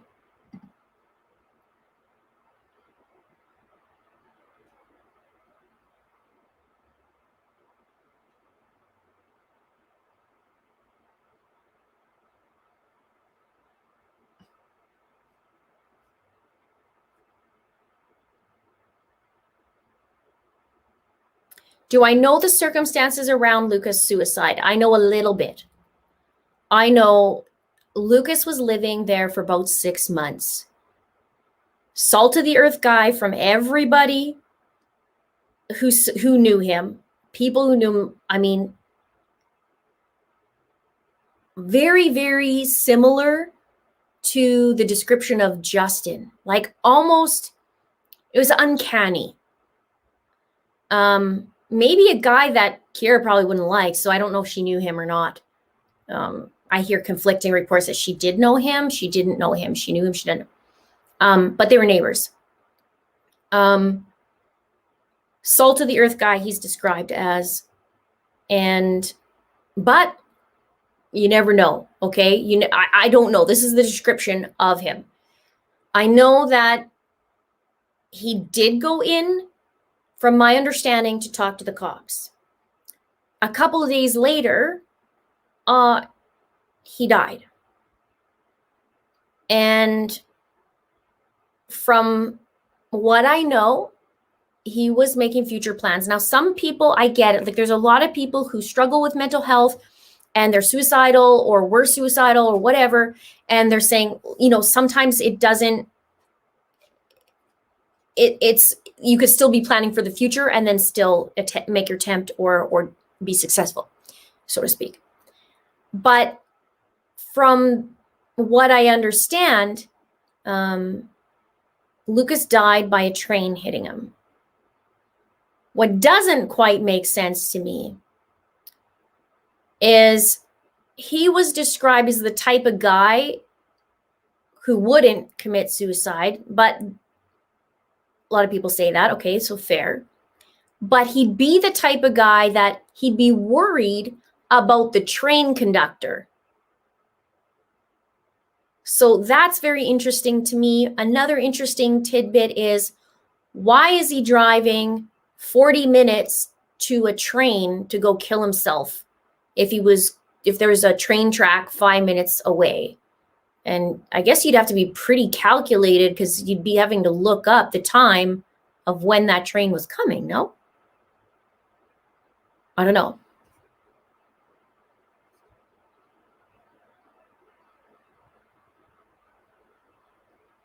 Okay, so Cricket Underwood, here's the thing. Here's what I found. Okay, and I might have said this before too, I probably did. But in November, the month before Justin went missing, somebody died by train. Okay, and it was a suicide. That was in the news. Lucas, not one word in the news, and not even that. Like the one in November, it wasn't like they were outing who it was. They just said, there's a train accident, not releasing the name. Lucas's train event, nothing in the news. Like nothing, zero. Nothing about a train, nothing. February, a young boy was walking his dog, got hit by a train. So my question is, why is the November one in the news, the February one in the news, nothing about Lucas in the news? Now, didn't mean to say his name, but even the fact that there was an accident with a train, nothing. I find that very interesting.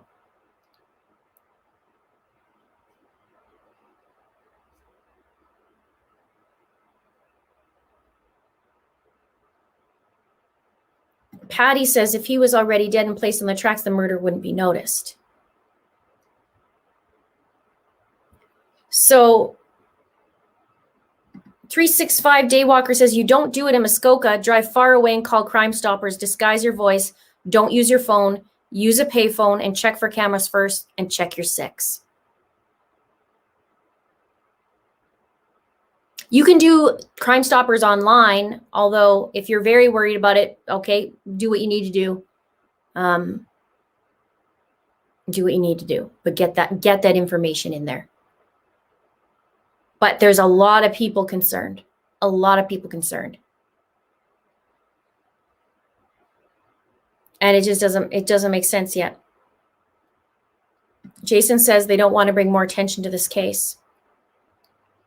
Well, yeah, see. Oh, slow. Forrest says, why is slow mode on? Because if I turn on regular, it goes so crazy fast, I can't even read anything. So slow mode's on, unfortunately. There's 22, almost 2,300 in here tonight, so I do put it on. I might change the amount of time to wait, but Jessica says, oops, I'll get to that in a minute. Oops. Okay, where did I go? Lucas reminds me of the neighbor of Chad's that mysteriously died of natural causes. Remember that? That's the one that was walking around the train line. So,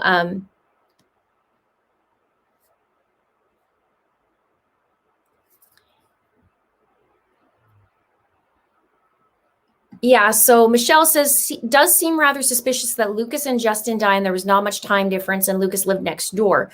What did Lucas know about his next neighbors? Just a theory here. Well, that's the question a lot of people are wondering. Did Lucas know something? Was Lucas there?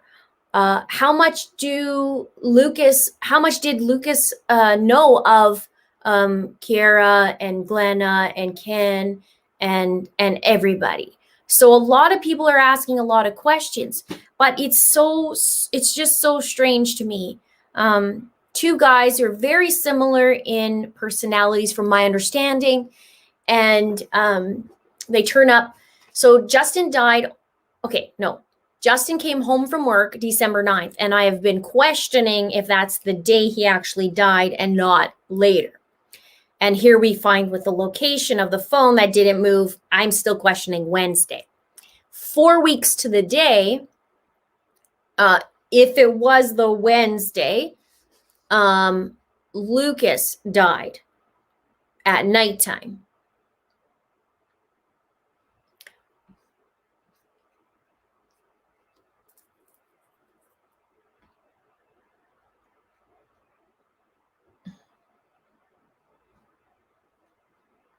So this is a really good question, because this is what I wonder too. Maybe Lucas heard something and started asking questions, or good one, Caroline. And I thought almost are also thinking like maybe Lucas was heard that Justin was missing and was like, what happened? Where's Justin? You seen Justin? What's going on?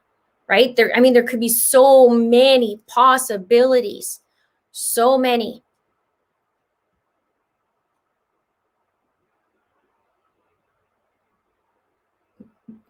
Lucas was at the police station. Louisa says, loving your shirt tonight. Thank you so much. Any word on the stalker and whether he was charged and released? No, I haven't heard anything from that. That's the guy in Vancouver. And I knew he was going to court, but they don't tell you that. You can't do an update, which is crazy. So maybe I should double check that. I'll double check and see if there's any kind of updates. Maybe the girl who was stalked will know. Mary says, has anyone talked to Lucas's family to see if maybe he told them something? Thanks so much, Mary. I'm sure the cops talked to the family to see if he told them something. I don't know.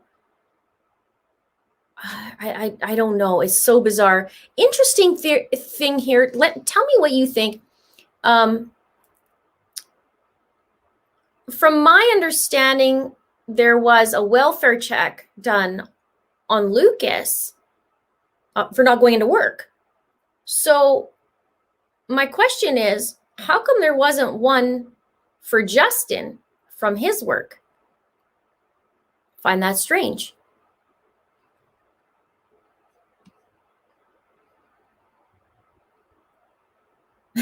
Thanks, Natasha. Love you too. Nice to see you.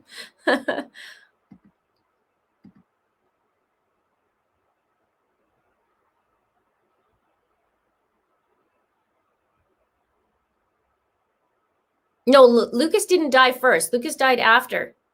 So Justin died in December, and Lucas died on January 6th. He went for a bike ride on the 3rd and said, first bike ride of 2021. First bike ride, as if there'd be a second and a third one and a fourth one. But he went on his first bike ride on January 3rd, and by the 6th, he's dead by a train.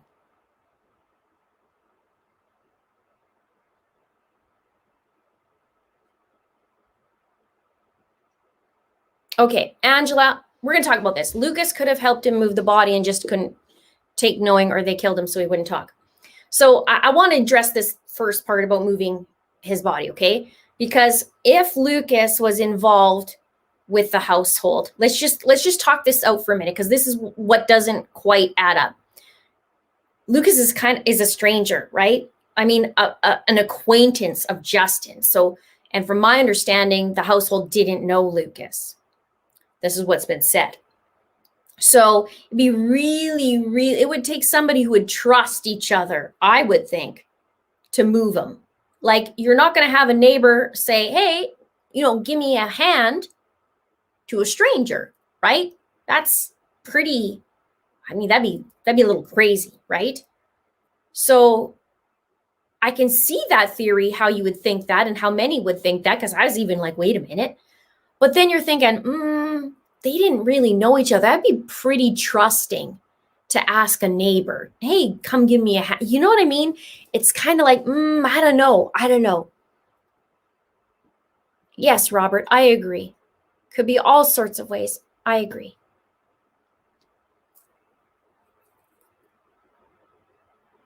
It's interesting, back to the theory of Bud. It's interesting that they would say the reason why they think Lucas would be gay was because he didn't have people over. And he's around Justin's age. It's ridiculous. It's so ridiculous.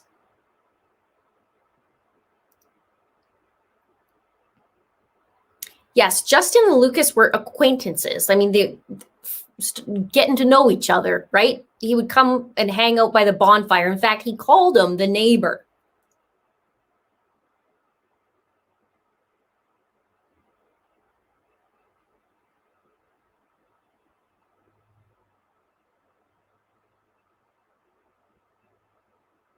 I don't know.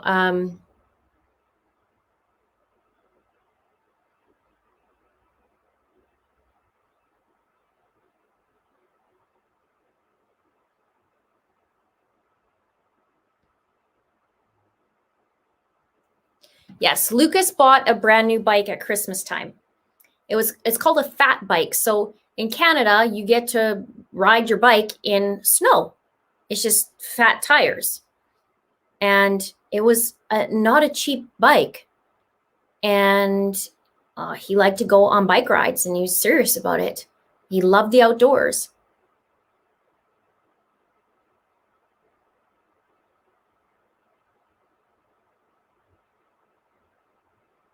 Lucas was a neighbor. He knew Justin. He lived there for the last 6 months. He had a job. He had really good friends. And yeah, I mean,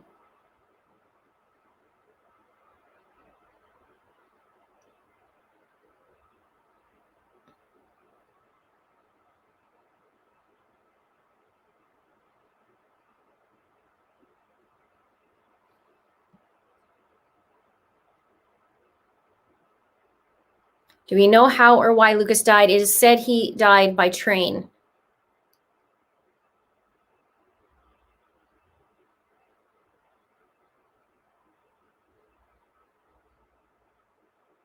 Thank you, Eric. Thank you so much.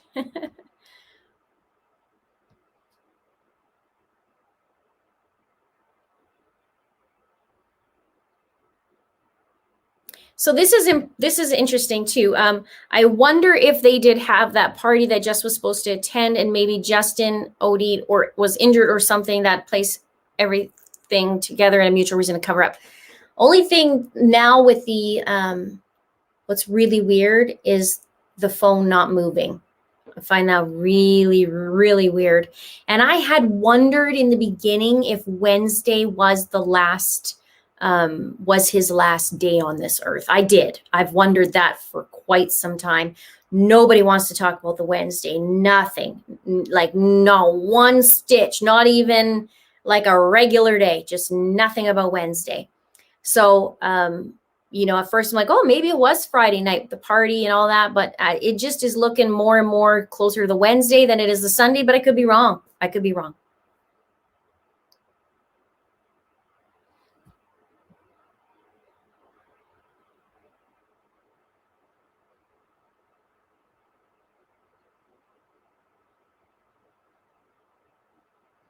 I want to know this too.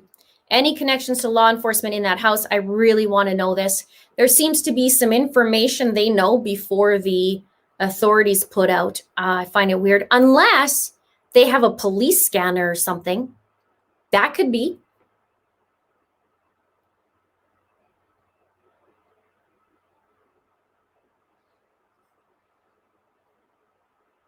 Wednesday is a definite mystery. We know that he came home in the morning, and that's about that. Then there's a whole bunch of discrepancies after that day.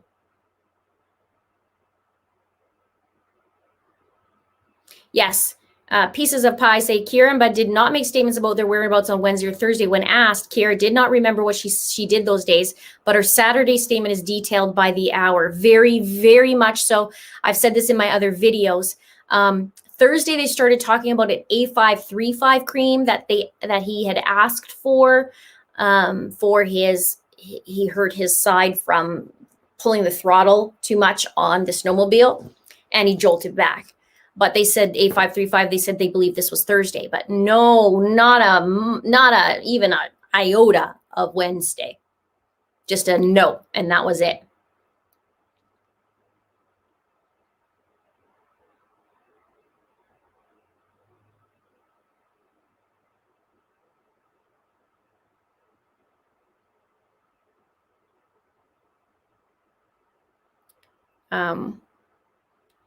Shelby says, I heard Kira has family in law enforcement. Well, I would love to know more about that, Shelby.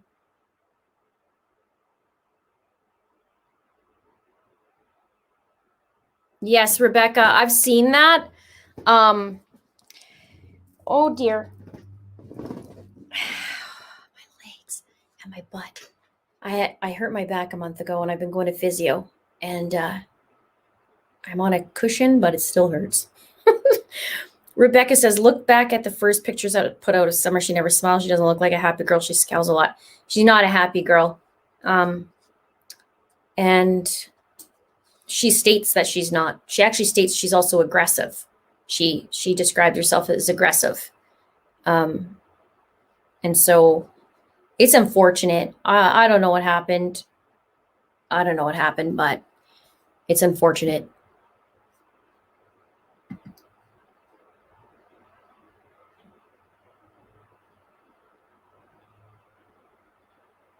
Thank you, Cheryl. Break stretch time. Oh my goodness, you guys. I hurt my back so bad. My son, I was talking to him and I went to go get off the couch and I couldn't move. And he's like, Mom, what'd you do? Were you working out? I was like, no, this is what I was doing. I was sitting. I wasn't working out. Uh-oh. So I've been going to physiotherapy. This is what happens when, I get older. But I'm doing my best to get to heal it. I heal. Yes, I hope so too. Justin will be able to tell his truth. Exactly that. I hope he comes with a lot of details at the very minimum, and justice can be served. Rona's in here. Hello. Trust me, Linda, this accident that Justin had is an absolute nothing burger. Thank you again for keeping his story going. Absolutely. For those of you who don't know, Rona is Justin's grandma. And I think I got that right. I know, Rona. I mean, I've been talking to you off and on through the comments. Welcome tonight. And we know that this isn't anything that Justin has done to himself. So we are just going to keep going until the truth is revealed, and the persons or people responsible are going to be held responsible. So, yeah, welcome tonight. And we are after justice for Justin. There's so many things going on. If you guys haven't seen, please go see my videos on Justin's case. And I have quite a few now. I don't even know how many I've done, maybe 18 or 20. I have no idea. I can just check. But the one that I just put out was on his phone, and it's very interesting, I think. I know a lot of you found it interesting as well. And it's called Follow His Phone. I'm going to give you guys the link just really easy so that later you can actually go look at it. But it gives a lot of insight to his phone, and starting to see like, okay, follow his phone, and it didn't go anywhere. Let me just see how many I have in his 21. I think that includes live streams. 21 videos, and feel like I'm just scratching the surface.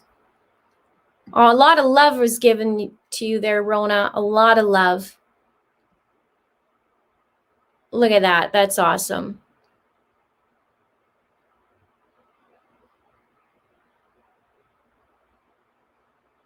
Awesome. Lots of love given out to you. Did I do that already? This one? There you go. Awesome.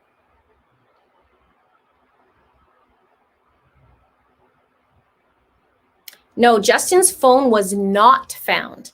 So Wednesday to Sunday, phone was location. The location said it was in his house in the trailer. Sunday morning goes dead according to the location finder, and Justin's phone has not been found. So I don't know where it went, or who put it there, or who charged it.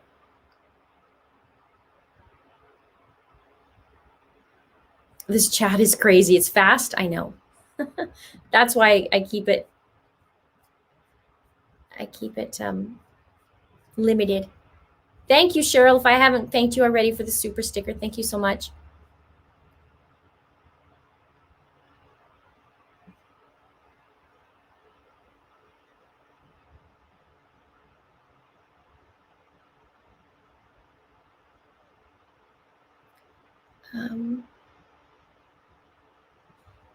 Linda, was anything ever mentioned, anything about how old the blood was when cops first came? No. That'll be with forensics to figure out. Everyone here is supporting you. Our family, mama.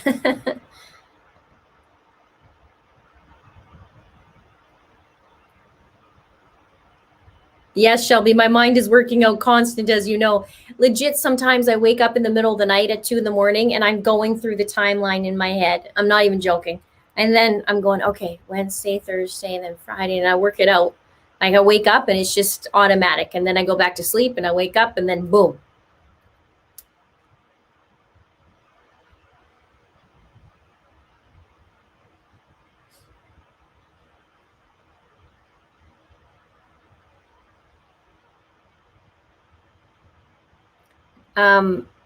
I love this here. I want to know where Bud and Kiera's phone pinged at the Wednesday to Sunday. No 20-something goes anywhere without it. Absolutely. Or the days leading up to Justin's discovery. I'd like to know the phones. I'd like to know the searches on the phones. And I'd like to know when the vehicle went into the shop.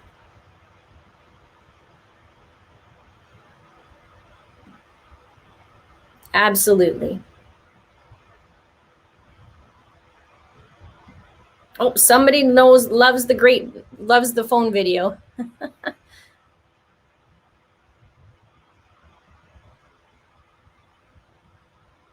Yeah, thanks, Ricky. I hurt it's like SI joint stuff and all some. And Karen, hello, Karen. I know. I know.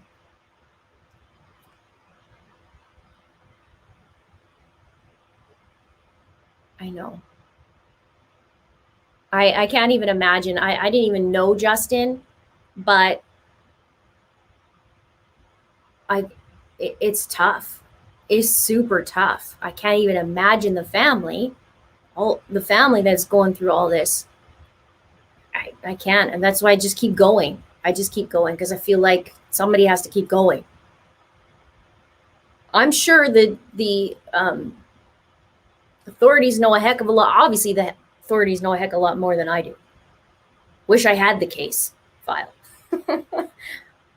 Me and my nerdy connecting the dots, I'd be going through like this. I don't think I would sleep. I don't think I would sleep.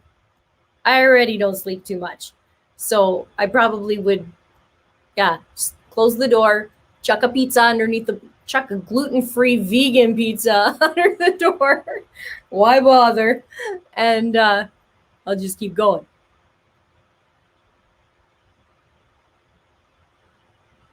Thank you, David. Thank you. I can't let this go. I can't let it go.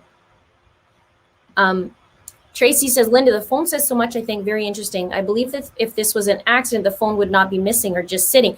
Right? This is what is like, why is the phone missing? Why would the phone be missing? It was in the trailer for 6 days. Why is the phone missing? And thank you to the mods. Yes, absolutely. Thanks, mods, tonight. You guys are always on fire.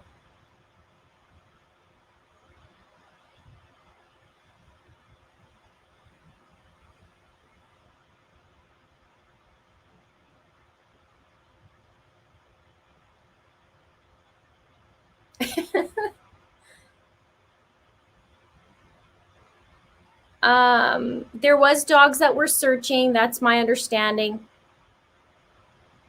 Vegan gluten-free solidarity. Yeah. At this point, you just chuck some mice cubes under on my plate and call it a day. Thank you, Lily. Nice to see you.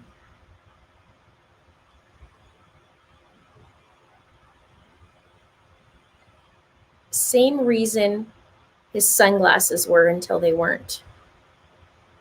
And his $300 earbuds. Where are those?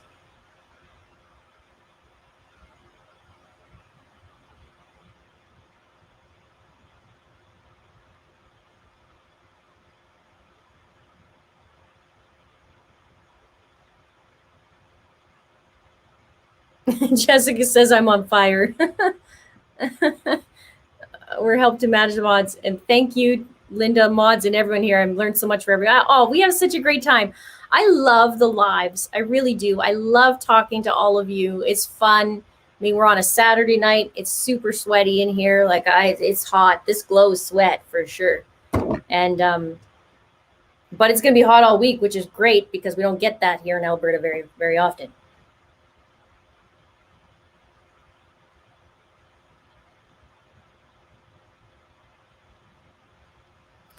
Well, this is what I'm thinking. Law enforcement holding back a lot and close to the vest until they get back more intel. A weird thing, though, that I don't quite understand is the family were told that the area was searched where Justin was found in the beginning back in December, but then they were told after Justin was found that it wasn't searched in the beginning. So I don't quite understand why there would be a discrepancy in saying they did search there and then they didn't search there. I'm very I'm confused. Tricking you in Hawaii. I wish I was in Hawaii.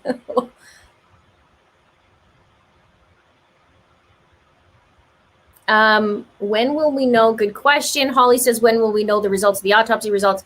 The toxicology is still underway, so I don't know. They said it could take months for the toxicology, and we've seen that with Tammy Dabell.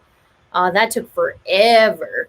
But I don't know. I think between 3 and 6 months is the average. I don't know, though. That's just me pulling it out of where. It could take up to a year. I don't know. But once we know, I'll let you guys know. First live I've joined in. I love your intuition, hard work, and your awesome personality keeps me coming back. Excited and blessed to be a sub. Thank you for fighting for Justin. Thank you so much and welcome aboard. I'm happy to have you part of it. It's a fun group. Everybody's super awesome.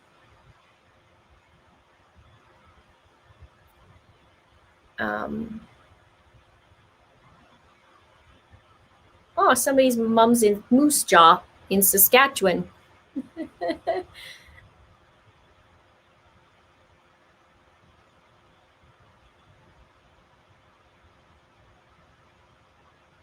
Money to have a wedding in Hawaii. Who's talking about that?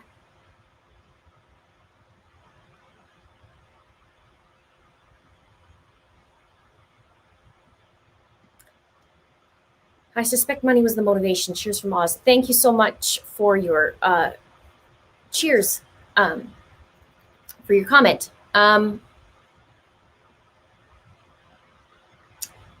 Here's the thing. I know Justin was very good with his money.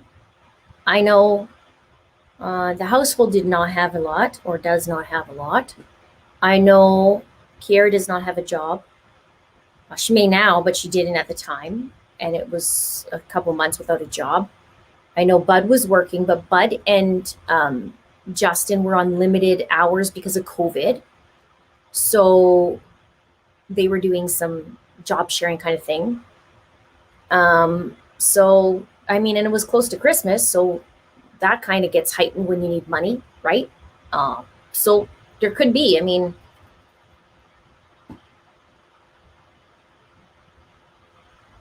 any plans to join forces with the interview room soon? I hope so. We'll have to have him back. You know, me and Chris, we chit chat and we could chit chat for hours. I always welcome him here on the show. And maybe we'll have something different next time to talk about. I don't know. Yeah, it's great to have the interview room on here.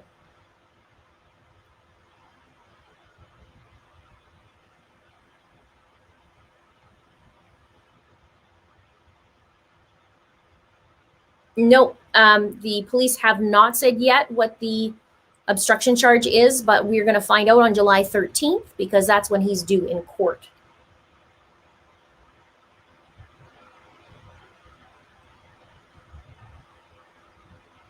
Maybe we'll have him take a look and he can come on here and we can chat.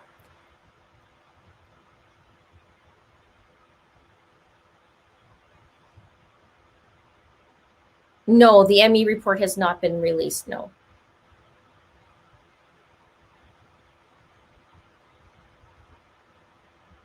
Thank you. My time management is very interesting.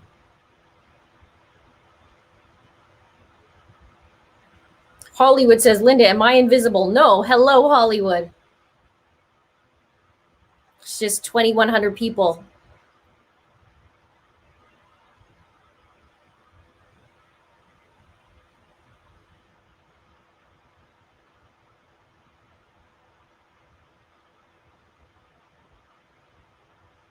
So what else do you guys have questions for me about?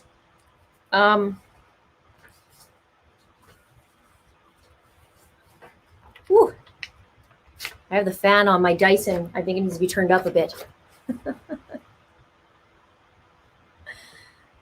Yes, I think there's more to the case than we know.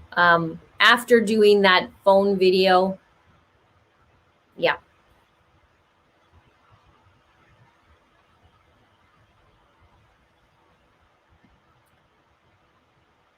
Jane Doe says, did 10 to Life share footage from her Alexis Sharkey live with you where the sis of Alexis' friend's boyfriend mentioned timeline info the cops didn't have yet? No. Not sure what that's all about at all. Thank you so much for your super chat, but I'm not too sure at all about what you're talking about. I'd love to know more about the Alexis Sharkey case.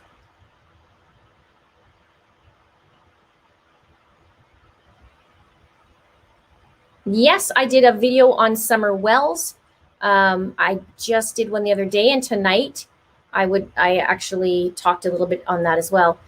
It's an update. They're looking for a truck, a 1998 to 2000 maroon truck.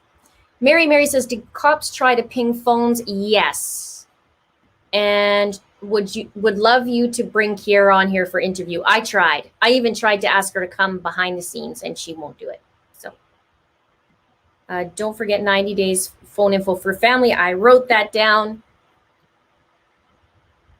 Did you watch the Dabell movie on Lifetime? No, executive session. We were just talking about that earlier tonight, about the Dabell movie. I don't even know if I have Lifetime. I'm going to have to go look it up and try and find it and see.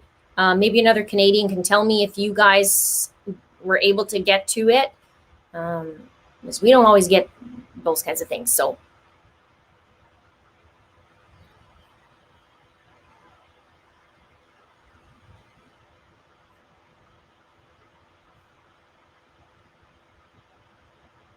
oh, sweet. Thanks, Maui girl. She put the Justin's video playlist. Thanks so much.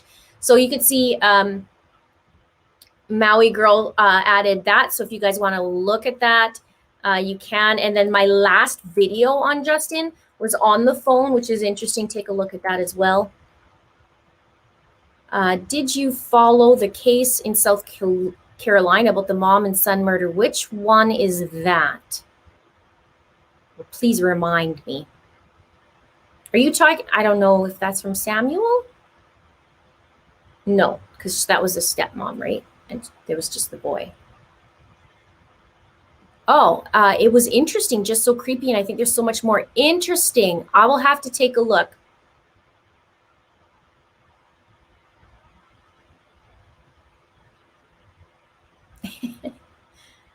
Somebody's Linda, listen.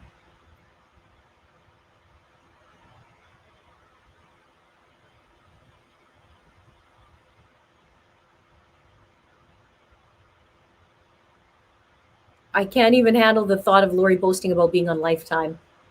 And all this, $1 million?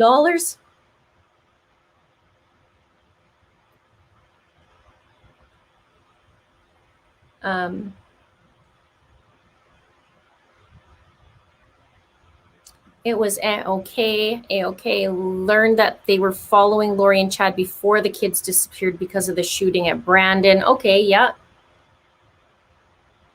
No intentions of watching.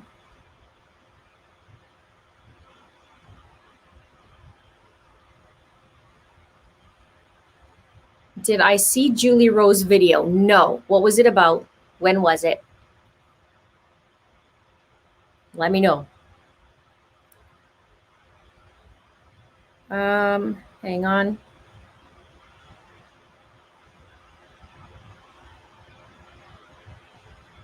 Okay, so Rona says, sorry, Rona, I missed your comment, but I got this here. We were told and Jamie was shown aerial photos of that area that they searched by helicopter. Okay, so the area was searched. Well, you know what that tells me. I said before.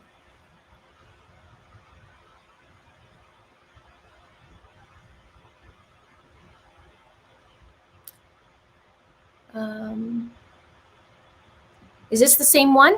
The son was involved in a boating accident. A girl died. Him and his mother were both shot and killed. Father is a famous lawyer. Looks interesting. Huh. Oh, dear. It was a mental breakdown on live video. When was that, Algo? Can you send me the link? Okay, Kara says, I have Lifetime and they did not air the movie Doomsday Mom in Canada. Must be airing in USA. Boo! Okay, so now I got to figure out another way to watch it.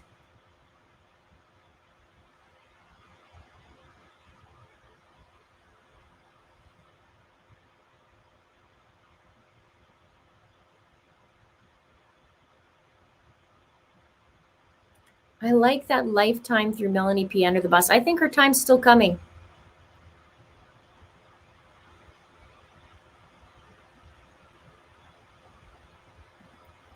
She had a breakdown and then told us to stay off social media, but to book a Zoom meeting with her or an online talk. Okay, I got to see this.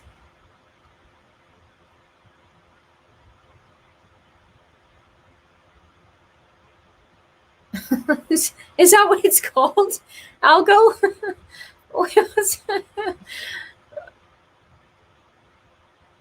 Yes, Heather, I do.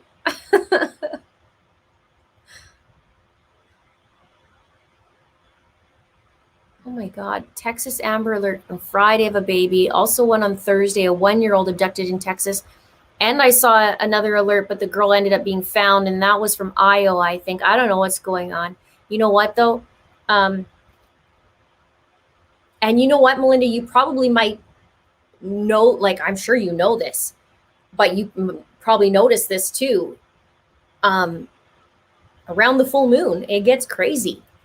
It's just something that happens. Like at the hospitals, it gets crazy. And this past week, there's some funky things going on with YouTube and a few things just really weird, just surprising and weird. And I thought to myself, what is going on? Are we near a full moon? What's going on? Because people are going crazy. What's going on? Sure enough, I looked it up as a super moon. I think that was 2 days ago on 24th. And I went, see? And then I said to my husband, who had to do night shifts, good luck tonight. It's going to be crazy. And he said it was like not even a minute. He just said it was so crazy. Ambulance were in red alert, which means there's no trucks available. And it was for 2 hours. No trucks available. And that's pretty bad when you need to call 911. So, I don't know. Maybe it's the full moon. People are going crazy. I'm going to write down Julie because I got to see this. And I saw that Algo had it, so I have to do that. What about the twins? I can give you access to my cable mobile app so you can watch live. That's okay. I can get it. Thank you. The twins. Oh, are you meaning the little brothers that are very close in age? Orin and Orson? These guys? Where are they? Right there? I haven't seen much of an update. The last I heard was one of the investigators was also the one that was involved in taking the kids away from the mom, but I don't know. That's what I heard, so I don't know.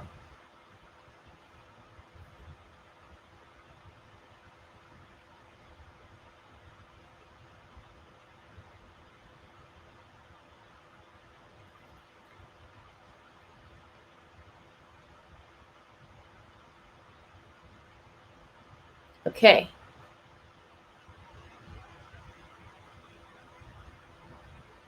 Okay. Oh, okay. I got you guys. I'm going to write this down.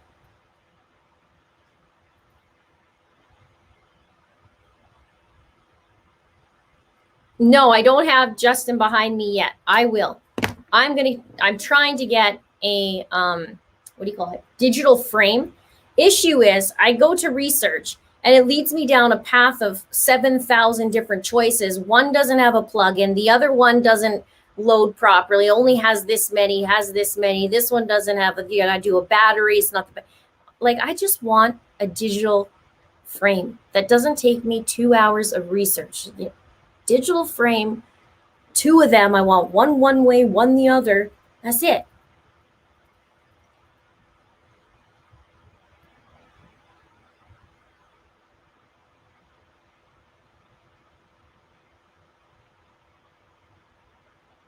Okay, I wrote that down for the South Carolina one.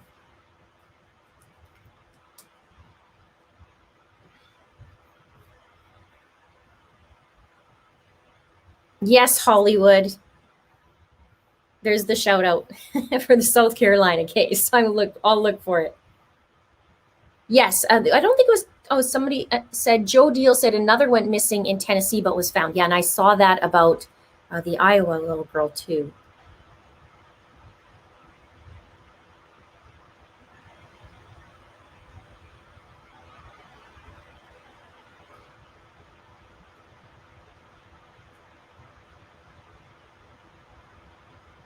Okay, Anthony. Yes. Okay. Listen, Anthony, listen.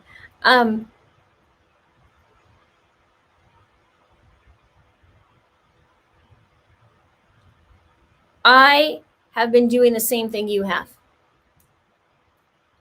So I wanted to know more of the zombie names.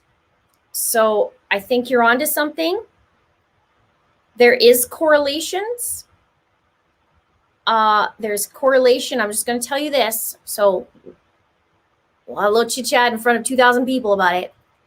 There's a correlation with Alex, Tammy, and Charles.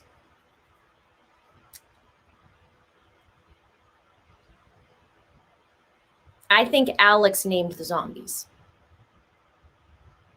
That's my take so far. But stay tuned for that video.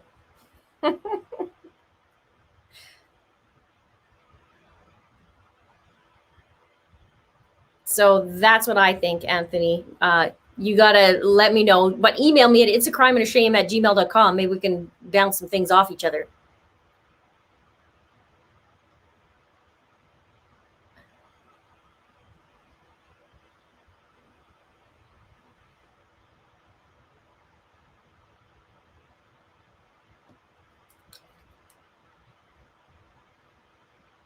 Yeah. Paula.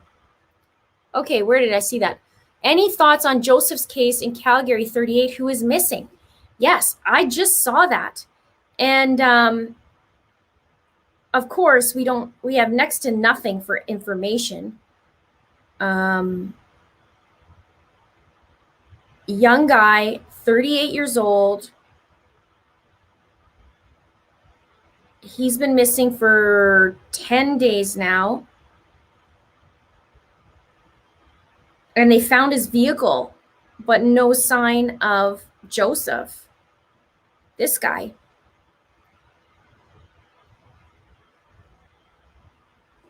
They found his vehicle. And I've been trying to see about much information. There's nothing. He's missing.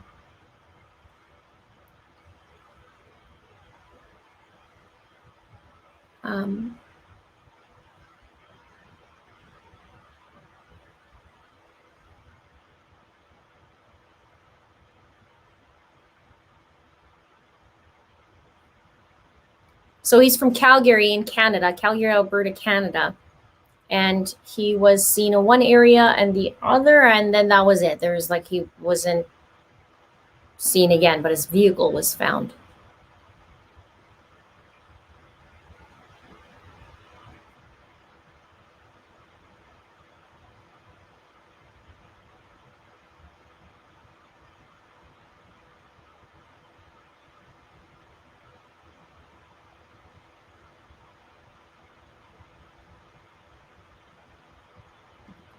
Julie Rowe freaked out and said if you did not join her, God was kill them the next day.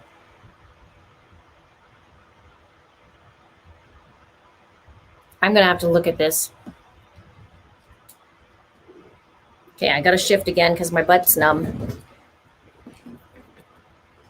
Oh, tailbone is not good. Tailbone. I want my 20-year-old body back. The one that doesn't hurt after sitting. Was that the one where the vehicle was found with Steery calling? No, that's Marshall Iwasa. He's still missing. Still missing. That's him right here.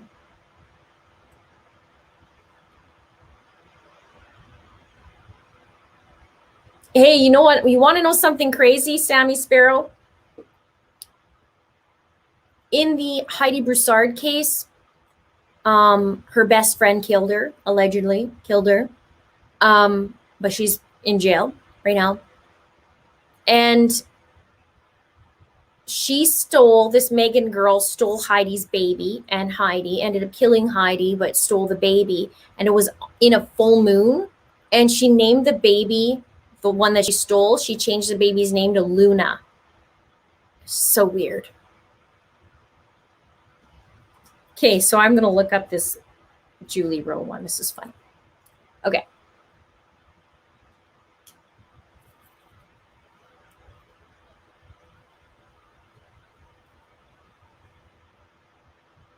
Alex says I'm still look 20 and I'm hot. Well, thank you. Have I heard of the Brittany Drexel case? No, I have not.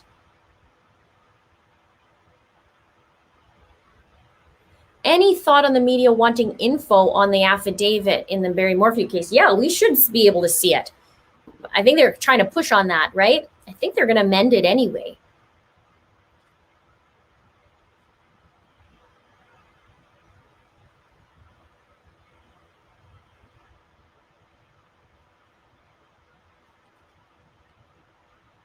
Updates on Heidi case, that's going to be in August now. It's pushed. Like the dates keep pushing.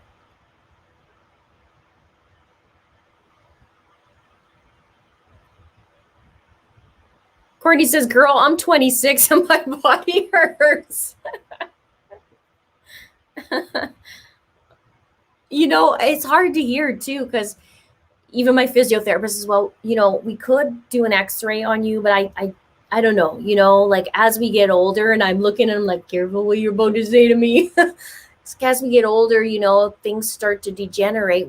We can probably do, x-ray and see, but I don't think it's bone related. But do you really want to see? Because I've known him for 20 years, right? He's like, do you really want to see how worn out it is? No, just keep working on the muscle. And if it's that, it's that. If it's to the point where I need to get my bones looked at, then I'll go look. He says, yeah, I don't look at that either. I know I'm getting older. I don't need an x-ray to tell me. Nice to see you too, Brendan. You were very, very vocal in the comments I saw in my videos. Shasta says, I'm going to email you. Yes, I'll give you guys my email too. It's crime at gmail.com.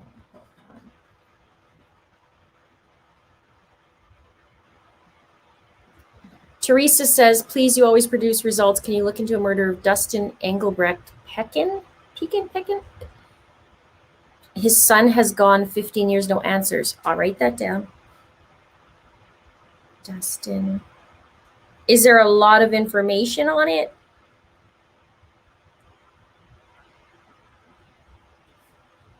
Thanks, Teresa.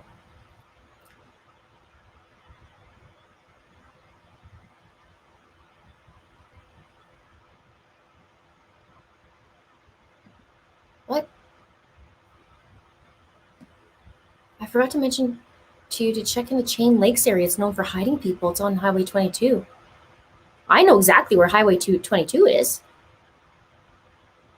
I didn't know that. Is there links that I could read up on stories like that? I didn't know that. That's creepy. I know exactly where that is, but I don't know if I've ever heard that. Doesn't mean it's not true. Like I have no idea. That's scary.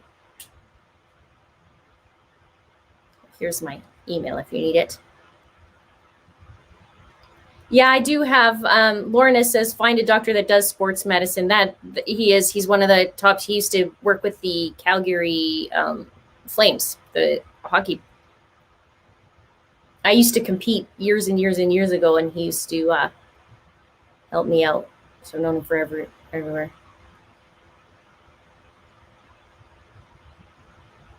Do I go back and reread comments? Yes, very often I do.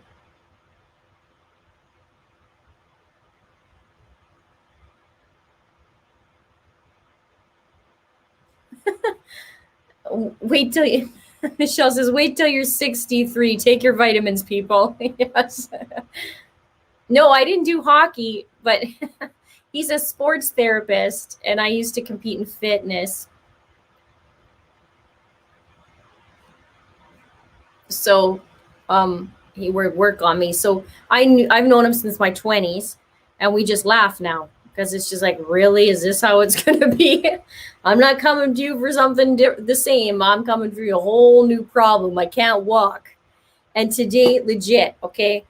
You guys have a muscle in here, okay, called the psoas, okay? And when you put your hand in there and squeeze it right near your waist, it's like your waist, okay, right in there. You have this muscle that attaches to your hip bones, okay, and it goes all the way up. So when you grab it and pull on it, it hurts like a mofo. Then he moves your leg back, and you're going, oh, dear God, I can't move. And at the same time, you have to relax. So I don't highly recommend it. If they're like, we're going to work on your psoas, you're going to say, no, you're not. No, you're not.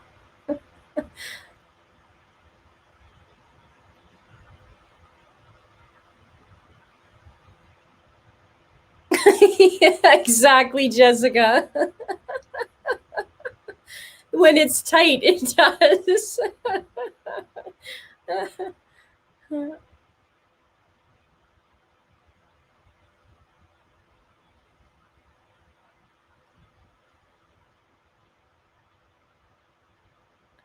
um, Joe, because this is just my answer from my understanding. Well, Justin was an adult, so I don't know if she can get those records. The officers will, but I don't know if she can or not.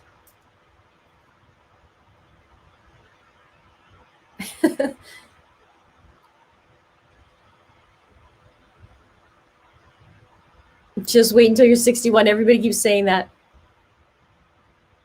I know, every day it's like, what is going on? My mind thinks I'm 30, 35. My mind thinks it. And it's weird when somebody's telling me, because I feel young, but when people are telling me, like, like last year I had emergency surgery on my molars because I cracked a molar, but then I had to get all of my wisdom. I had to get my 2 top wisdom molars out. It was crazy. If you go around the April time, you'll probably see my face a little bit chubby, swollen. That's from surgery.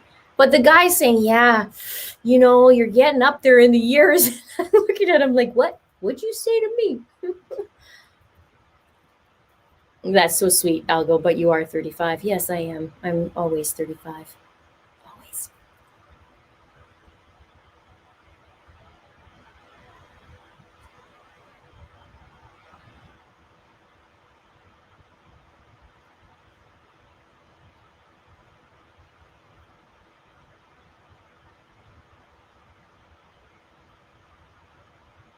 Oh, people are asking about chiropractor. Yeah, I do that when I get headaches.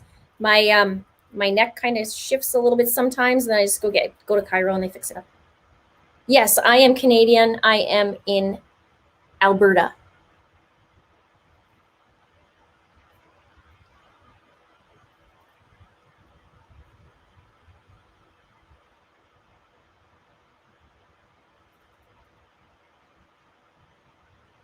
Brandon, Linda, you still with me on the McKinney's connection to law enforcement? Yes, I think somebody knows somebody. Yep, I'm with you on that. That's just a feeling or some sort of connection.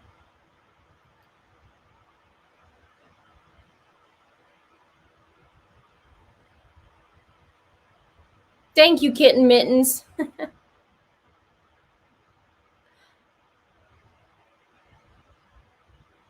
Yeah. So, it's hot. Okay, what else, you guys? We're going to do how many minutes? Maybe about 5 more minutes.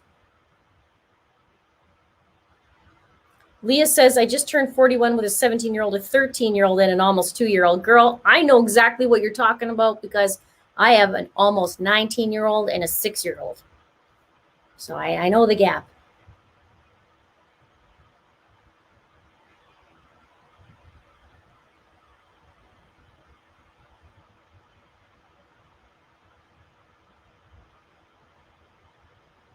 Said Linda, fan. I do have a fan. It's a Dyson. Look, I could turn it up. Oh. How much does this go up? Woo! That's pretty loud. That's a 10. I'm pretty happy with this fan, though. Not too bad. It's not too bad.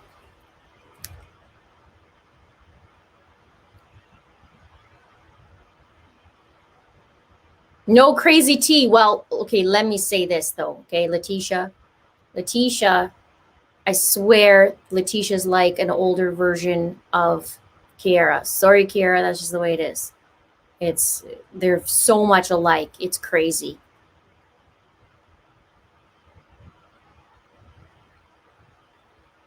Me too, Melinda. Linda, did you ever look into the Brandon Embry case from Asheboro, North Carolina? No. Oh, my papers are going everywhere. Brandon Embry. Now, did you guys see, and I don't know the whole thing yet, but in Canada, in British Columbia, there was children found, a bunch of graves of children that were found at a school from a long time ago. And just recently, in a different province in Saskatchewan, I believe it was Saskatchewan, more children were found. Hundreds buried. So there's some serious issues going on, and it's very sad. So I'm looking into that.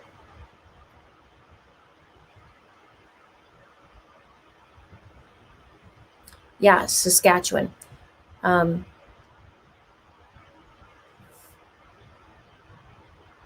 Yeah, it's very awful. Hundreds. And I don't think they're done yet. I think that's just scratching the surface. It's terrible. And so what's really terrible about that is these children were shipped to these undisclosed locations, so the parents didn't even know, and they were Aboriginal. And in their own words, okay, their words, not mine, they wanted to take the Indian out of the child. So these children would go to these schools, and the parents most times didn't even know where they were. And they bring them to these schools, and now all of a sudden, all these children, their bones are found in buried.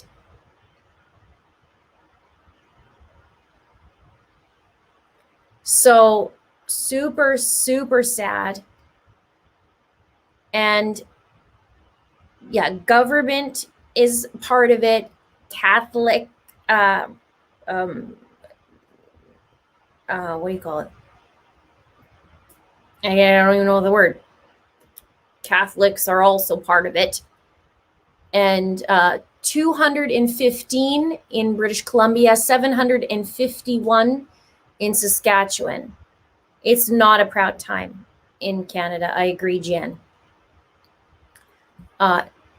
Absolutely horrible. And they're saying, this isn't the it's just the beginning. There's more. So it's very sad. I wrote down Brittany Drexel. I wrote it down.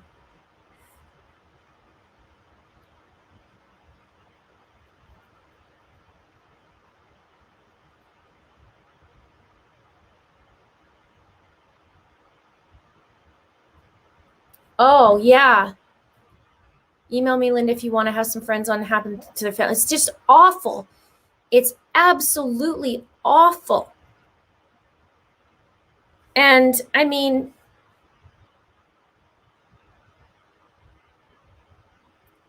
this is going to be nationwide, countrywide. This is going to be. And they said when they found the kids out in British Columbia, they said there's going to be more. And now in Saskatchewan, it's just awful, awful, awful.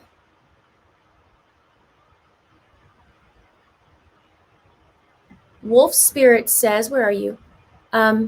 Glad you will look into that, Linda. I'm a native here in BC. My aunts and uncles were a part of the residential schools with horrific stories. That's what, yeah. Oh, I just got chills. Like,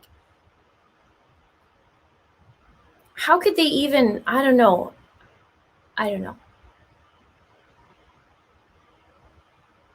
It's awful.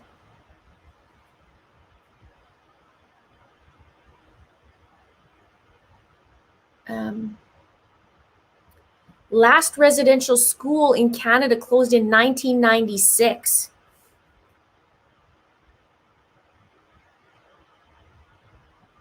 Wow.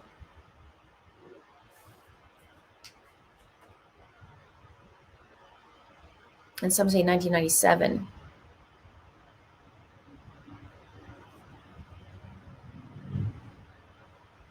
Catholic orphanages doesn't have the best history yet. Judy says, Wolf Spirit, how can we as a group help the Indigenous people? Great question.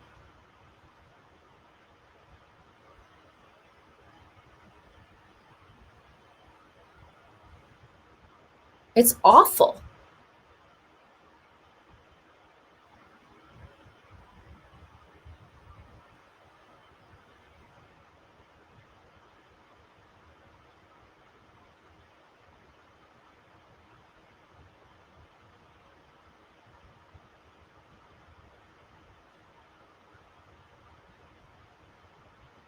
Educate ourselves. Did I hear the autopsy for Alex has been released? It's been released for quite some time. Is there something else that has been released? In Florida, the same thing happened, and we got a call from U of F that did DNA and traced back to one of our cousins who were told ran away from that school. Wow.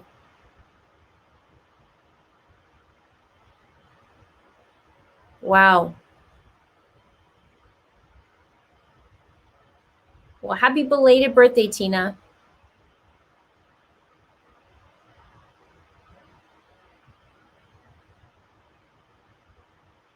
Oh, Jen says our area is having alternative events for Canada Day, not a big celebration this year, more quiet reflection. I've seen flags at half mast for weeks now since BC. Teresa says my super chat was not seen. Might not have popped up. I'm so sorry. Just repeat your question and do it in caps so I can see that. Wolf Spirit has, we have been trying to raise funds for the ceremonial dancers and healers who are traveling across Canada to make sure they are part of all the gatherings. Could you send me an email at itsacrimeandashame@gmail.com and we can chat a little bit about that? I would love to chat about that if it's cool with you. We can figure something out.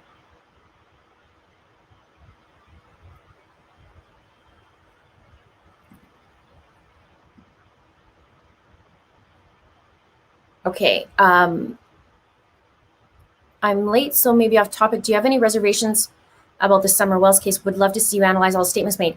I was saying earlier tonight, I did cover the Summer Wells case. I just did one. I'm just new to it. They had new information now that they're talking about. They want to find a person who may know or seen or something. They said the person's not a suspect. They just want to talk to him, who had a 1998 to 2000 Toyota Tacoma truck and is maroon or red in color. And so I still have to go through all the statements and whatnot, but little by little, I'll get there. We hope.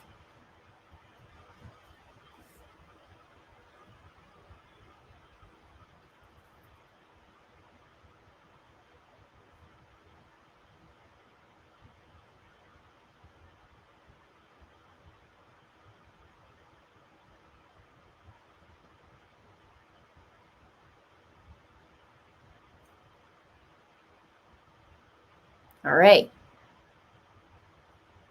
I know the check goes by so fast. I'm trying to. It's crazy.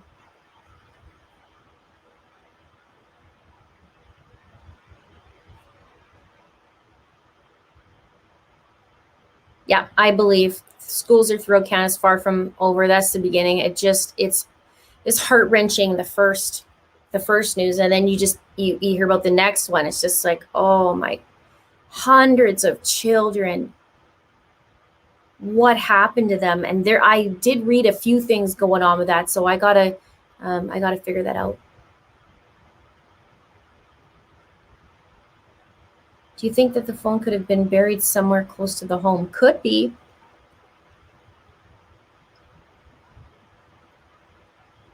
Awesome, Wolf Spirit. Thank you. I look forward to your email.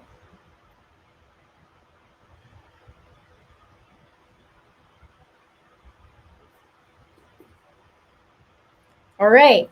So you guys, I'm sweaty. I'm hungry. You guys might be hungry too. So let's wrap it up. I'm so happy to see you. It's almost been 3 hours. You know I can talk. think, oh, maybe tonight will be about an hour long, and then 3 hours later, we just keep going. So there's going to be a lot more videos going on. For those of you who part of my crime ring, I will be posting when we're doing a member live and a Zoom, which most likely will be tomorrow.